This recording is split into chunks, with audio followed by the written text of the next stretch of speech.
എങ്കിലും ഈ വിപത്ത് കാലഘട്ടത്തിൽ ഭഗവാന്റെ മഹാത്മ്യങ്ങൾ കേൾക്കാൻ വന്നിരിക്കുന്ന എല്ലാവർക്കും എൻ്റെ പ്രണാമങ്ങൾ. നമ്മൾ കഴിഞ്ഞ 2-3 ക്ലാസ്സുകളായിട്ട് പഠിച്ച ചില കാര്യങ്ങളൊന്ന് ഓർമ്മിക്കാൻ ശ്രമിക്കാം. നമ്മൾ ആദ്യം ക്ഷേത്രം എന്താണെന്ന് പഠിച്ചു, ക്ഷേത്രത്തിന്റെ അർത്ഥം എന്താണെന്ന് പറഞ്ഞു. അത് കഴിഞ്ഞ ശേഷം 3 വിധത്തിലുള്ള ക്ഷേത്രങ്ങളുണ്ടെന്ന് പറഞ്ഞു. ക്ഷേത്രം, മഹാക്ഷേത്രം, ദിവ്യക്ഷേത്രം അങ്ങനെ ഉണ്ടെന്ന് പറഞ്ഞു. അതുകൂടാതെ സാധാരണ ധാർമ്മിക രീതിയിലല്ലാതെ പ്രവർത്തിക്കുന്ന ധാരാളം ക്ഷേത്രങ്ങളുണ്ട്. അത് അധാർമിക ക്ഷേത്രം എന്ന് പറഞ്ഞു. അങ്ങനെ നമ്മൾ ക്ഷേത്രത്തിനെ കുറിച്ച് പറഞ്ഞു. പിന്നെ അതിനുശേഷം നമ്മൾ 2 തരത്തിലുള്ള ക്ഷേത്രങ്ങളുടെ വൈരുദ്ധ്യങ്ങളെ കുറിച്ച് പറഞ്ഞു. അല്ലെ, അതിന്റെ പൂജാതി രീതികൾ വ്യത്യസ്തത, വൈരുദ്ധ്യങ്ങളല്ല, വ്യത്യസ്തമായിട്ടുള്ള. അത് ഒന്ന്, നമ്മുടെ താന്ത്രിക ശാസ്ത്രവിധി പ്രകാരമുള്ള പൂജാരീതികളുണ്ട്, അല്ലെങ്കിൽ അതുപോലുള്ള ആരാധനാലയങ്ങളുണ്ട്. അതുപോലെ തന്നെ പഞ്ചരാത്ര വിധി പ്രകാരമുള്ള ആരാധനാലയങ്ങളുണ്ട്. അതിനെക്കുറിച്ച് നമ്മൾ പറഞ്ഞു. പിന്നെ നമ്മൾ കഴിഞ്ഞ ക്ലാസ്സിൽ വേറെ പറഞ്ഞത് 2 തരത്തിലുള്ള ക്ഷേത്രങ്ങൾ, ഉത്തര ഭാരതത്തിലെ ക്ഷേത്രങ്ങൾ പുണ്യ ക്ഷേത്രങ്ങളും ജ്ഞാനക്ഷേത്രങ്ങളും എന്ന് പറഞ്ഞു. അപ്പോൾ അവിടെ നമ്മൾ ക്ഷേത്രങ്ങൾ കെട്ടേണ്ട ആവശ്യമൊന്നുമില്ല. ഒരു പൂ വച്ച് ഭഗവാനെ മന്ത്രം ജപിച്ചിട്ടാലും അതിന് ഫലമുണ്ടെന്ന് പറഞ്ഞു. എന്നാൽ ദക്ഷിണ ഭാരതത്തിലെ ക്ഷേത്രങ്ങൾ എന്ന് പറയുന്നത് യാഗശാല ആകൃതിയിലാണ് ക്ഷേത്രങ്ങൾ നിർമ്മിച്ചിട്ടുള്ളത്. അതിൽ യാഗശാലയിൽ ഉത്തരവേദി എന്ന് പറയുന്ന സ്ഥലമുണ്ട്. ആ ഉത്തരവേദിയാണ് ഗർഭഗൃഹം എന്ന് പറയുന്നത്. ആ യാഗശാലയില്, ആ യജ്ഞത്തില് അഗ്നി ജ്വലിക്കുന്ന സ്ഥലമുണ്ട്. ആ സ്ഥലത്തിനെ ഗർഭഗൃഹത്തിനകത്തുള്ള ഈശ്വരനായിട്ട് കൽപ്പിച്ചിരിക്കുന്നു എന്ന് പറഞ്ഞു. മാത്രമല്ല ദക്ഷിണ ഭാരതത്തിലെ ക്ഷേത്രങ്ങളിൽ നമ്മള് മന്ത്ര തന്ത്ര യന്ത്രങ്ങൾ വേണമെന്ന് പറഞ്ഞു. അപ്പോൾ മന്ത്രം എന്താണെന്ന് നമ്മൾ പറഞ്ഞു, യന്ത്രം എന്താണെന്ന് പറഞ്ഞു, തന്ത്രം എന്താണെന്ന് പറഞ്ഞു. പിന്നെ നമ്മൾ പഠിച്ചത് ഈ ക്ഷേത്രത്തിനെ സ്ഥൂല ശരീരം സൂക്ഷ്മ ശരീരമായിട്ടാണ് പറയുന്നത്. ഈശ്വരൻ കിടക്കുന്നതായിട്ട്, സ്ഥൂല ശരീരം ഈശ്വരൻ കിടക്കുന്നതായിട്ടും സൂക്ഷ്മ ശരീരം നിൽക്കുന്നതായിട്ടാണ് പറഞ്ഞത്. അതായത് ഭഗവാന്റെ പ്രതിഷ്ഠയും അതിനടിയിലുള്ള ഷഡാധാര പ്രതിഷ്ഠയും സൂക്ഷ്മ ശരീരമായിട്ടും, പിന്നെ അതിന് ചുറ്റിലും ആ ഗർഭഗൃഹത്തിന് ശിരസായിട്ടും ചുറ്റിലുമുള്ള ആ പ്രദക്ഷിണ വഴിയെ മുഖമായിട്ടും, അതുപോലെ തന്നെ നമസ്കാര മണ്ഡപത്തിന് കഴുത്തായിട്ടും, നാലമ്പലത്തിനെ കൈമുട്ടുകളായിട്ടും, അതിന് ചുറ്റിലുള്ള പ്രദക്ഷിണ വഴിയെ കുച്ചുസ്ഥാനമായിട്ടും പറയുന്നുണ്ട്. അപ്പൊ ഇതെല്ലാം പ്രധാനപ്പെട്ട പോയിന്റുകൾ മാത്രമാണ് പറയുന്നത്. കിടക്കുന്നതായിട്ട് പറയുമ്പോൾ അപ്പോൾ നമ്മൾ ചോദിക്കും നെഞ്ച് എവിടെയാണ് എന്നൊക്കെ ചോദിക്കും. അപ്പോൾ ഇതുമായിട്ട് ബന്ധപ്പെട്ട് അതിൻ്റെ ഇടയിൽ വരും ആ ഭാഗം. അങ്ങനെ പുറത്തെ പ്രദക്ഷിണ വഴി കുച്ചുസ്ഥാനമായിട്ടും, പുറത്തുള്ള ആ മതില് അതിനെ നമ്മൾ മുട്ടുകളായിട്ടും, ഗോപുരത്തിന്റെ പാദമായിട്ടും നമ്മൾ പറഞ്ഞിരുന്നു. പിന്നെ അതിനുശേഷം ഒരു യോഗി എങ്ങനെയാണ് പരമാത്മാവിനെ ദർശിക്കുന്നത്, ആ രീതിയിലാണ് നമ്മുടെ ദക്ഷിണ ഭാരതീയ ക്ഷേത്രങ്ങൾ നിർമ്മിച്ചിരിക്കുന്നത്. അത് നമ്മൾ പറഞ്ഞു അന്നമയ കോശം, പിന്നെ അത് കഴിഞ്ഞ് പ്രാണമയ കോശം, പ്രാണമയ കോശം കഴിഞ്ഞിട്ട് മനോമയ കോശം, മനോമയം കഴിഞ്ഞതിന് ശേഷം ജ്ഞാനമയം, അതിനുശേഷം ആനന്ദമയം. ആനന്ദമയത്തിലാണ് ഭഗവാനെ കാണുന്നത്. അപ്പോഴങ്ങനെ നമ്മൾ ഈ പറയുന്ന കാര്യങ്ങളെ കുറിച്ചാണ് നമ്മൾ കഴിഞ്ഞ ക്ലാസ്സിലെല്ലാം ഡിസ്കസ് ചെയ്തത്. അപ്പോഴങ്ങനെ വിഗ്രഹത്തിനെ പ്രതിഷ്ഠിച്ചു കഴിഞ്ഞാൽ ആ ഭഗവാന്റെ അനുഗ്രഹം നമുക്ക് അനുകൂലമാക്കി തരുന്നതിലേക്ക് വേണ്ടിയിട്ടുള്ള 5 കാര്യങ്ങളുണ്ട്. ആ അനുകൂലമാക്കുന്ന പ്രക്രിയയെ പൂജ എന്നാണ് പറയുന്നത്. അപ്പോൾ ആ പൂജ 5 രീതിയിലുണ്ട്. ആ ഭഗവത് ചൈതന്യത്തിന് നമുക്ക് അനുകൂലമാക്കി തരുന്നതിന് 5 പ്രക്രിയയുണ്ട്. ഇന്ന് അവയെ കുറിച്ചാണ് നമ്മൾ എന്ത് ചെയ്യുന്നത്, ചർച്ച ചെയ്യുന്നത്. ഇപ്പോൾ പഞ്ചരാത്ര വിധി പ്രകാരത്തിലും ആ 5 രീതികളെ കുറിച്ച് പറയുന്നുണ്ട്. അതുപോലെ തന്നെ താന്ത്രിക വിധിശാസ്ത്രത്തിലും 5 രീതികളെ കുറിച്ച് പറയുന്നുണ്ട്. അതുപോലെ തന്നെ നമ്മുടെ നാരദ പഞ്ചരാത്ര വിധി പ്രകാരം 5 രീതികൾ പറയുന്നുണ്ട്. നാരദ പഞ്ചരാത്രത്തിൽ പറയുന്നതിന് പഞ്ചാംഗ പൂജ എന്നാണ് പറയുന്നത്. പഞ്ചാംഗ പൂജ അത് സ്പെഷ്യലായിട്ട് പൂജാരിമാർക്ക് വേണ്ടിയിട്ടുള്ളതാണ്. എന്നാൽ താന്ത്രിക വിധി പ്രകാരമുള്ളത് ഭക്തർക്ക് വേണ്ടിയിട്ട്, ഭക്തരെങ്ങനെയാണ് ഈ 5 കാര്യങ്ങൾ ചെയ്യുന്നതിനെ കുറിച്ചാണ് പറയുന്നത്. അത് രണ്ടും കൊണ്ട് നമുക്ക് അതൊന്ന് നോക്കാം. ഇപ്പോഴ് ഏകദേശമൊക്കെ രണ്ട് കാര്യങ്ങളും രണ്ടിലും പറഞ്ഞിരിക്കുന്ന ഏകദേശമൊക്കെ ഒരുപോലെ തന്നെയാണ്. ചിലതിൽ മാത്രം കുറച്ച് വ്യത്യാസമുണ്ടെന്നുള്ളതാണ്. ആദ്യത്തെ ഈ 5 കാര്യങ്ങൾ, ആ ഈശ്വരന്റെ അനുഗ്രഹം നമുക്ക് ലഭ്യമാക്കുന്നതിലേക്ക് വേണ്ടിയിട്ട് 5 കാര്യങ്ങളുണ്ട്. അതിൽ ആദ്യത്തെ കാര്യമാണ് അഭിഗമനം എന്ന് പറയുന്നത്. അഭിഗമനം അതായത് അതിനെ പഞ്ചശുദ്ധി എന്നാണ് പറയുന്നത്. അഭിഗമനത്തിന് പഞ്ചശുദ്ധി പറയുന്നത്. അതായത് നമുക്കിപ്പോൾ ക്ഷേത്രത്തിൽ കയറാനുള്ള യോഗ്യത എന്താണെന്ന് ചോദിച്ചു കഴിഞ്ഞാൽ പഞ്ചശുദ്ധി നമുക്കുണ്ടായിരിക്കണം എന്നാണ്. 5 തരത്തിലുള്ള ശുദ്ധി നമുക്കുണ്ടായിരിക്കണം. ആ ശുദ്ധി ഉണ്ടെങ്കിൽ മാത്രമാണ് നമുക്ക് ക്ഷേത്രത്തിനകത്ത് പ്രവേശിക്കാനുള്ള യോഗ്യത. അല്ലാതെ ഒരിക്കലും ജാതി, മത, വർണ്ണ ആ രീതിയിലൊന്നല്ല, ഗോത്രങ്ങൾ ഈ രീതിയിലല്ല ക്ഷേത്രത്തിനകത്തുള്ള പ്രവേശനം നിശ്ചയിച്ചിരുന്നത് പണ്ട് കാലത്ത്. പഞ്ചശുദ്ധിയുള്ള ആർക്ക് വേണമെങ്കിലും ക്ഷേത്രത്തിനകത്ത് പ്രവേശിക്കാം. ഇപ്പൊ ഈ അഭിഗമനത്തിനകത്താണ് ഈ പഞ്ചശുദ്ധി വരുന്നത്. അപ്പൊ ആ പഞ്ചശുദ്ധി ഏതൊക്കെയാണെന്ന് നമുക്ക് നോക്കാം. ആദ്യം വേണ്ടത് ശരീരശുദ്ധി എന്ന് പറയും. ഒരു ശരീരശുദ്ധിക്ക് നമുക്ക് ആവശ്യം എന്താണ്? ശരീരശുദ്ധി നമ്മൾ നേരത്തെ പഠിച്ചിട്ടുണ്ട്. ക്ഷേത്രം എന്ന് വെച്ച് കഴിഞ്ഞാൽ ഈശ്വരന്റെ ചൈതന്യത്തിനെ തളം കെട്ടി നിർത്തുന്ന സ്ഥലമാണ് ക്ഷേത്രം. എല്ലായിടത്തും വ്യാപിച്ചിരിക്കുന്ന ഈശ്വര ചൈതന്യത്തിനെ നമുക്ക് അനുകൂലമാക്കുന്നതിലേക്ക് വേണ്ടി ഒരു സ്ഥലത്ത് തളം കെട്ടി നിർത്തുന്നതാണ് ക്ഷേത്രം എന്ന് പറയുന്നത്. അപ്പോൾ ആ ക്ഷേത്രം നമുക്ക്, ആ ചൈതന്യം നമുക്ക് നമ്മുടെ ശരീരത്തിലേക്ക് പ്രവേശിക്കുന്നതിന് ശരീരശുദ്ധി ആവശ്യമാണ്.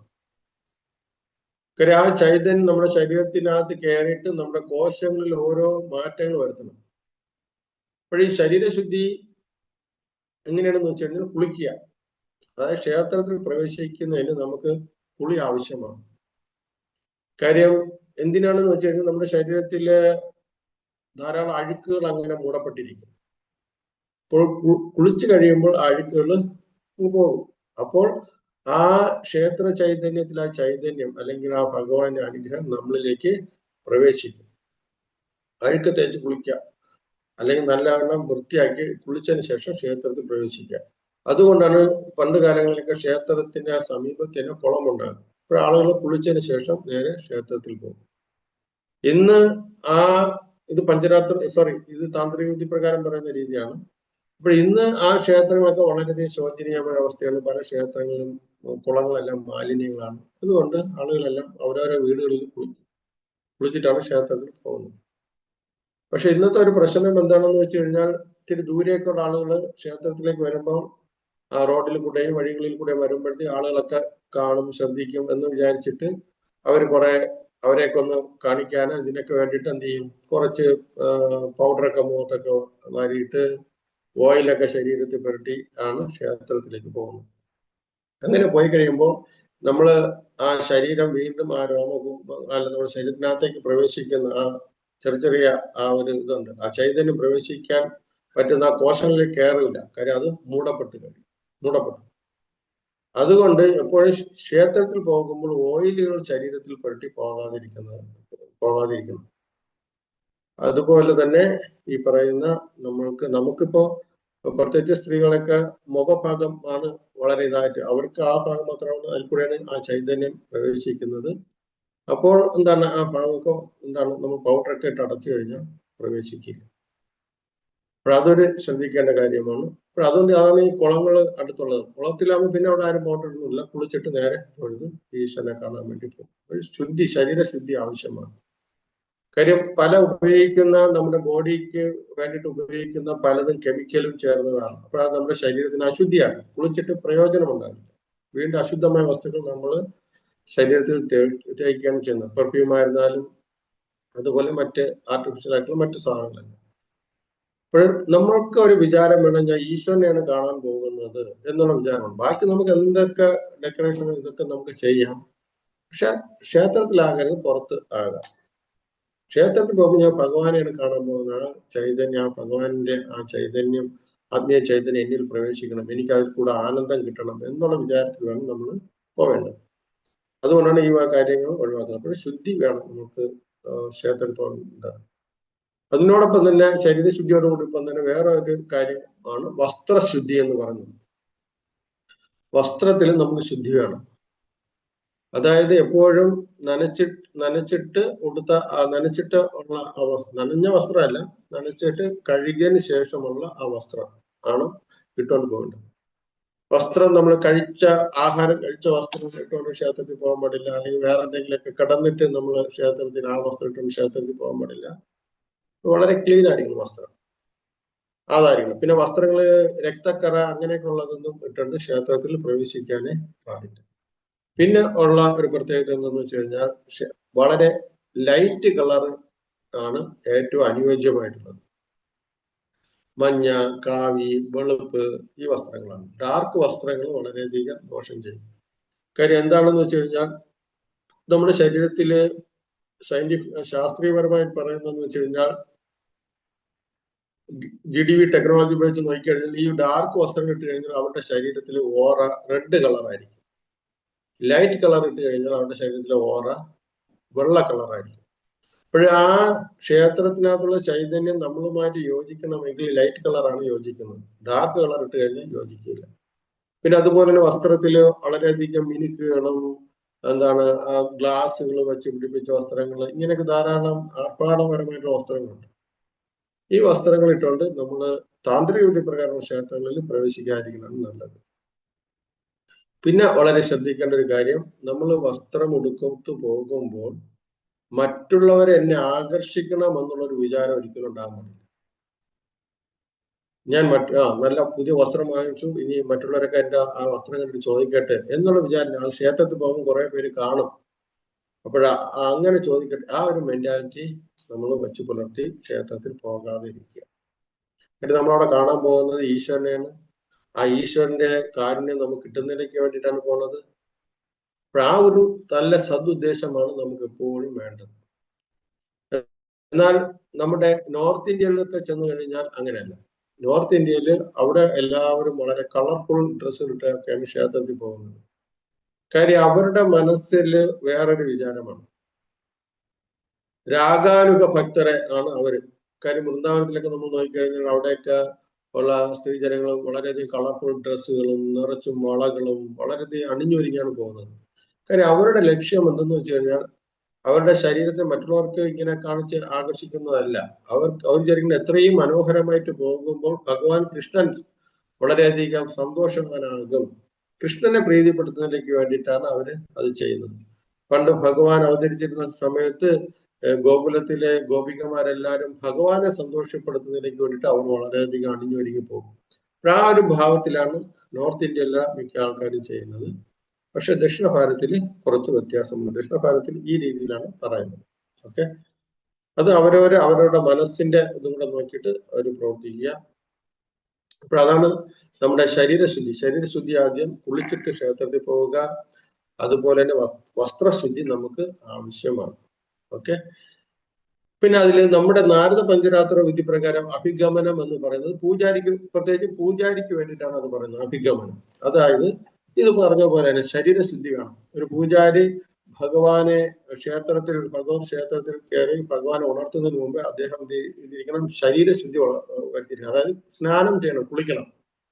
ഓം അപവിത്രോപവിത്രവ സർവാവസ്ഥൻ ഗതോപിവ സ്മരത് പുനരികാറ്റ സാബാഹ്യ, ഇതൊക്കെ പറഞ്ഞ് അദ്ദേഹം കുളിക്കണം.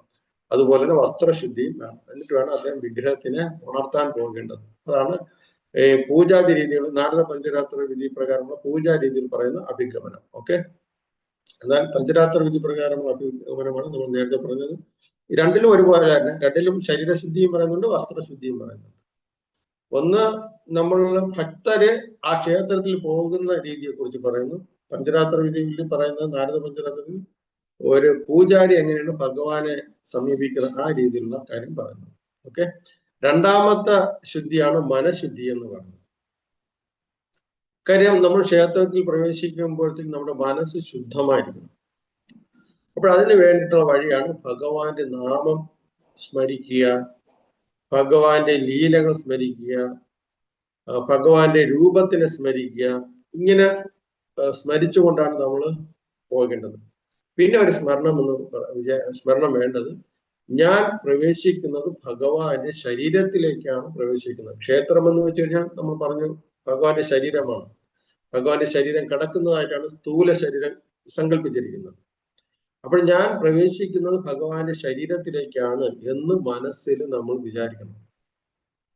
എന്നിട്ട് നമ്മൾ ആ അറിവ് വെച്ചിട്ട് നമ്മൾ വിചാരിക്കണം, ഇത് അന്നമയ കോശം അല്ലെങ്കിൽ ഭഗവാന്റെ മുട്ടാണ്, ഇത് ഭഗവാന്റെ പാദമാണ്. ഇങ്ങനെ മനസ്സ് വിചാരിച്ച് വേണം നമ്മൾ പ്രവേശിക്കേണ്ടത്. അതേ മനസ്സ് വേറൊന്നിലും പോകാൻ പാടില്ല. കാര്യം നമുക്ക് അവിടെ ചെല്ലുമ്പോൾ പല രീതിയിലുള്ള കാര്യം അർജുനൻ തന്നെ ഭഗവത്ഗീതയിൽ പറയുന്നു, ചഞ്ചലം ഹി മനകൃഷ്ണ പ്രമാദ ബലവദൃഢം. എന്റെ മനസ്സ് വളരെ ചഞ്ചലമാണ്, അതിനെ കൊടുങ്കാറ്റിനെ വേണമെങ്കിൽ ഞാൻ തടഞ്ഞു നിർത്താം, പക്ഷെ എന്റെ മനസ്സിനെ തടഞ്ഞു നിർത്താൻ എനിക്ക് വളരെയധികം ബുദ്ധിമുട്ടാണെന്ന് പറയുന്നുണ്ട്. യോഗ വസിഷ്ഠത്തിലും പറയുന്നുണ്ട്, സമുദ്രത്തിനെ വേണമെങ്കിൽ കുടിക്കാം, സമുദ്രത്തിനെ കുടിക്കുന്നത് എത്രമാത്രം പാടാണോ അതുപോലെ തന്നെ അഗ്നിയെ ഭക്ഷിക്കാൻ എത്രമാത്രം, അഗ്നി ആർക്കെങ്കിലും ഭക്ഷിക്കാൻ പറ്റുമോ? അഗ്നിയെ, തീയെ ഭക്ഷിക്കുന്നത് എത്രമാത്രം പാടാണോ അതുപോലെ തന്നെ മേരുപർവ്വതത്തിനെ എങ്ങനെ നിരപ്പാക്കാൻ പറ്റുന്നത് എത്ര പാടാണോ അതുപോലെയാണ് മനസ്സിനെയും നിയന്ത്രിക്കാൻ വളരെ പാടെന്ന് പറയുന്നത്. അത്രയ്ക്ക് പാടാണ് മനസ്സിനെ നിയന്ത്രിക്കാൻ.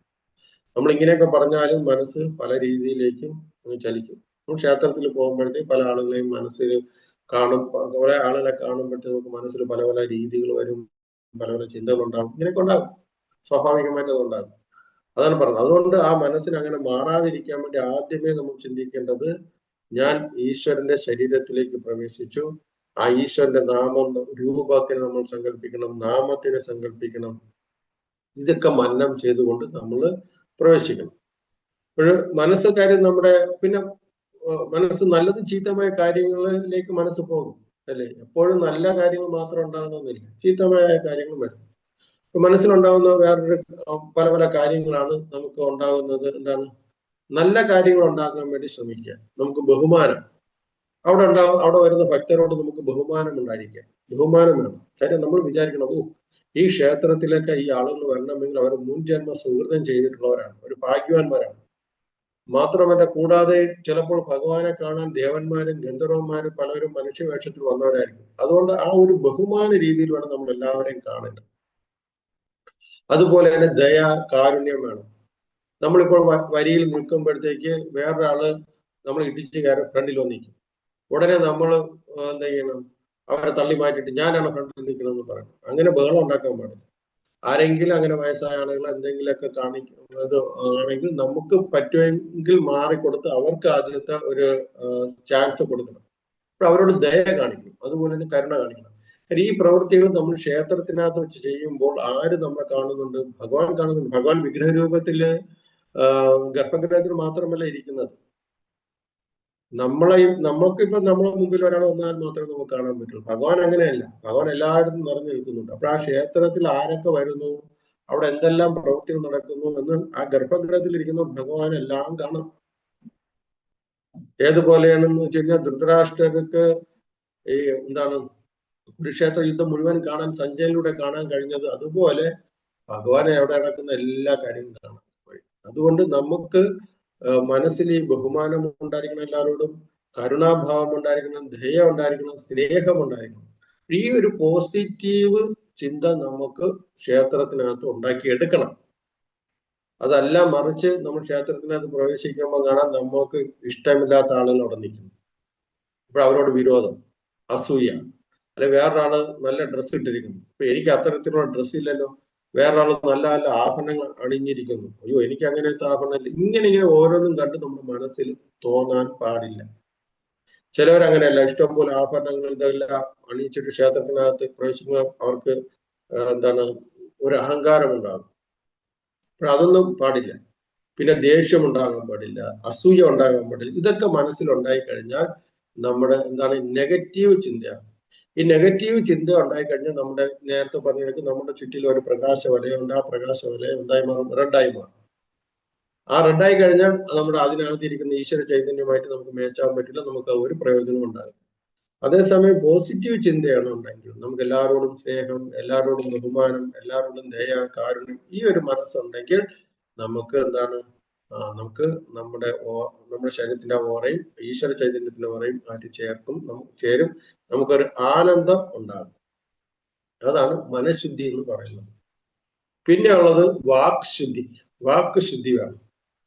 അതായത് നമ്മള് ക്ഷേത്രത്തിനകത്തേക്ക് പ്രവേശിക്കുമ്പോഴത്തേക്ക് നമ്മൾ ഭഗവാന്റെ നാമങ്ങൾ പറഞ്ഞുകൊണ്ട് അല്ലെങ്കിൽ ഉറക്കെ പാടിക്കൊണ്ട് ഗോവിന്ദ രാമ കൃഷ്ണ എന്നൊക്കെ വിളിച്ചുകൊണ്ട് നമ്മൾ പോകണം. നമ്മുടെ ഇവിടെയൊക്കെ ദക്ഷിണ ഭാരത ക്ഷേത്രങ്ങളിലൊക്കെ ഇങ്ങനെ വിളിച്ചുകൊണ്ട് പോകുമ്പോൾ ആളുകൾ എന്താണ് അവർക്കൊരു ഇതാണ് ഒരു എന്തോ കണക്ക് തോന്നും, നമ്മളൊക്കെ ഒരു അന്യമായിട്ട് തോന്നും അല്ലേ. പക്ഷെ നമ്മൾ അതൊന്നും വിചാരിക്കരുത്. നമ്മളെ ഭഗവാനാണ്. ഞാൻ പറഞ്ഞില്ല, ഒരിക്കലും നമ്മൾ അവിടെയുള്ള ആളുകളെ അല്ല കാണുന്നത്, നമ്മൾ ഭഗവാനെയാണ് കാണാൻ പോകുന്നുള്ള മനസ്സ് ആദ്യം ദൃഢപ്പെടുത്തണം. അപ്പോൾ നമ്മൾ വാക്കുശുദ്ധി ഉണ്ടാകണം. വാക്കുശുദ്ധി എന്ന് വെച്ച് കഴിഞ്ഞാൽ ഭഗവാന്റെ നാമരൂപ ലീലാദി ഗുണങ്ങളെ കുറിച്ച് നമ്മൾ സംസാരിക്കണം. ആ ഭഗവാന്റെ ചരിത്രത്തിനെ കുറിച്ച് സംസാരിക്കാം. അങ്ങനെ ഓരോന്നും ആ രീതിയിലായിരിക്കണം വാക്ക് ഉപയോഗിക്കണം.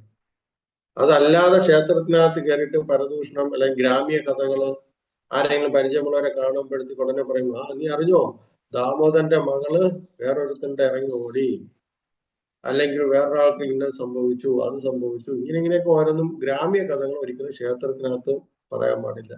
അങ്ങനെ പറയണമെന്നുണ്ടെങ്കിൽ ക്ഷേത്രം ദർശിച്ച് ഭഗവാനൊക്കെ ദർശിച്ച് പുറത്തിറങ്ങിയിട്ട് ഏതെങ്കിലും ആൽമരത്തിന്റെ ചുവട്ടിൽ ഇരുന്നിട്ട് എത്ര വേണമെങ്കിലും ഗ്രാമീണ കഥകൾ എന്തുവേണം പറയാം. ക്ഷേത്രത്തിനകത്ത് ഈ പറയുന്ന വാക്കുകൾ ഒരിക്കലും എന്ത് ചെയ്യാൻ പാടില്ല, സംസാരിക്കാൻ പാടില്ല. കാര്യങ്ങളെ കുറിച്ച് സംസാരിക്കാൻ പാടില്ല. അപ്പൊ അതിനകത്ത് സംസാരിക്കേണ്ടത് ഭഗവാന്റെ നാമത്തിനെ കുറിച്ച്, ഭഗവാന്റെ കീർത്തിയെ കുറിച്ച്, ലീലകളെ കുറിച്ച്, ക്ഷേത്രത്തിന്റെ ചരിത്രത്തിനെ കുറിച്ച്, ഭഗവത് മഹാത്മ്യങ്ങളെ കുറിച്ച്, ഇതൊക്കെ നമുക്ക് പറയാം. അതാണ് വാക്കുശുദ്ധി എന്ന് പറയുന്നത്. ഓക്കെ. ഇനി അടുത്തത് ആഹാരശുദ്ധി. അതാണ് കുറച്ച് കടുപ്പം അല്ലെ, പ്രത്യേകിച്ചും കേരളത്തിലുള്ളവർക്കൊക്കെ. അതായത് മത്സ്യമാംസാദികൾ കഴിച്ചിട്ട് ഒരിക്കലും ക്ഷേത്രത്തിനകത്ത് പ്രവേശിക്കാൻ പാടില്ല എന്നാണ്. എന്തുകൊണ്ടെന്ന് വെച്ച് കഴിഞ്ഞാൽ ശാസ്ത്രീയപരമായി പറയുന്നത് നമ്മുടെ ശരീരത്തിലെ ഹോർമോണിന് വ്യതിയാനം ഉണ്ടാക്കുമെന്നാണ് പറയുന്നത്. മത്സ്യമാംസാദി ഭക്ഷിച്ചു കഴിഞ്ഞാൽ നമ്മുടെ ശരീരത്തിലെ ഹോർമോൺ വ്യതിയാനം ഉണ്ടാക്കും. നമ്മുടെ ബയോ കെമിസ്ട്രിയിൽ അത് വളരെയധികം ദോഷമായി ഭവിക്കും. നമ്മുടെ ശരീരത്തിന്റെ ഓറ എന്ന് പറയുന്നത് റെഡ് കളറാവും. അത് ഒരിക്കലും ഭഗവാന്റെ ചൈതന്യമായിട്ട് ഒരിക്കലും യോജിക്കില്ല. കാര്യം നമ്മൾ അവിടെ ക്ഷേത്രത്തിൽ പോകുന്നത് ആരുടെ കാരുണ്യത്തിന് വേണ്ടിയിട്ടാണ് പോകുന്നത്? ഭഗവാന്റെ കാരുണ്യത്തിന് വേണ്ടിയിട്ടാണ് പോകുന്നത്. അപ്പോൾ ഭഗവാന്റെ കാരുണ്യം കിട്ടണമെങ്കിൽ നമ്മളും മറ്റുള്ളവരോട് കാരുണ്യം കാണിക്കണം. നമ്മളും മൃഗങ്ങളോടും മറ്റു ജീവജാലങ്ങളോടും കാരുണ്യമുള്ള ഒരാൾക്ക് മാത്രമേ ഭഗവാന്റെ അടുത്ത് കാരുണ്യം കാണിക്കാൻ പറ്റുകയുള്ളൂ, കാരുണ്യം ചോദിക്കാൻ പറ്റുകയുള്ളൂ. അല്ലാത്ത ഒരാൾക്ക് ഒരിക്കലും ചോദിക്കാൻ പറ്റുകയില്ല. അപ്പോൾ ഭീഷ്മർ തന്നെ ധർമ്മപുത്രരുടെ അവസാനം ശരശൈലി ഇരുന്നിട്ട് ധാരാളം ഉപദേശങ്ങൾ കൊടുക്കും. ഭീഷ്മർ ധർമ്മപുത്രർക്ക് വർണ്ണാശ്രമ ധർമ്മവസ്ഥകളെ കുറിച്ചും മോക്ഷപ്രാപ്തിയെ കുറിച്ചും ഇങ്ങനെയൊക്കെ ധാരാളം കൊടുക്കും. അതിന് ഭീഷ്മർ ധർമ്മപുത്രർക്ക് കൊടുക്കുന്ന ഒരു ഉപദേശത്തിൽ പറയുന്നുണ്ട്, എല്ലാ ജീവജാലങ്ങൾക്കും അവരവരുടെ ശരീരം പ്രിയപ്പെട്ടതാണ്. നമുക്ക് നമ്മുടെ ശരീരം എത്രമാത്രം പ്രിയപ്പെട്ടതാണോ അതുപോലെ തന്നെ എല്ലാത്തിൻ്റെ ശരീരം, ഒരു ആടിനായിക്കൊള്ളട്ടെ, കോഴിയായിക്കൊള്ളട്ടെ, ഒരു ആടിനെയൊക്കെ പിടിച്ചുകൊണ്ട് പോയി നമ്മുടെ ശരീരത്തിനെ കറക്കാൻ പോകുമ്പോഴത്തേക്ക് അത് നിന്ന് തരുമോ? ഇല്ല, അത് കിടന്ന് വിളിക്കും. അതുപോലെ തന്നെ കോഴിയാകട്ടെ, മത്സ്യമാകട്ടെ, എല്ലാം. അപ്പൊ അതിന്റെ വേദന മനസ്സിലാക്കാൻ കഴിവുള്ളത് മറ്റു ജീവജാലങ്ങൾക്കില്ല. ആർക്ക് മാത്രമേ ഉള്ളൂ? മനുഷ്യന് മാത്രമേ ഉള്ളൂ മറ്റുള്ള ജീവജാലങ്ങളുടെ വേദന മനസ്സിലാക്കാനുള്ള കഴിവ്. അപ്പോൾ അത്ര നമ്മൾ അതിനോടൊന്നും കാരുണ്യം കാണിക്കാത്ത ഒരാൾ ക്ഷേത്രത്തിൽ പോകാൻ യോഗ്യനേ അല്ല.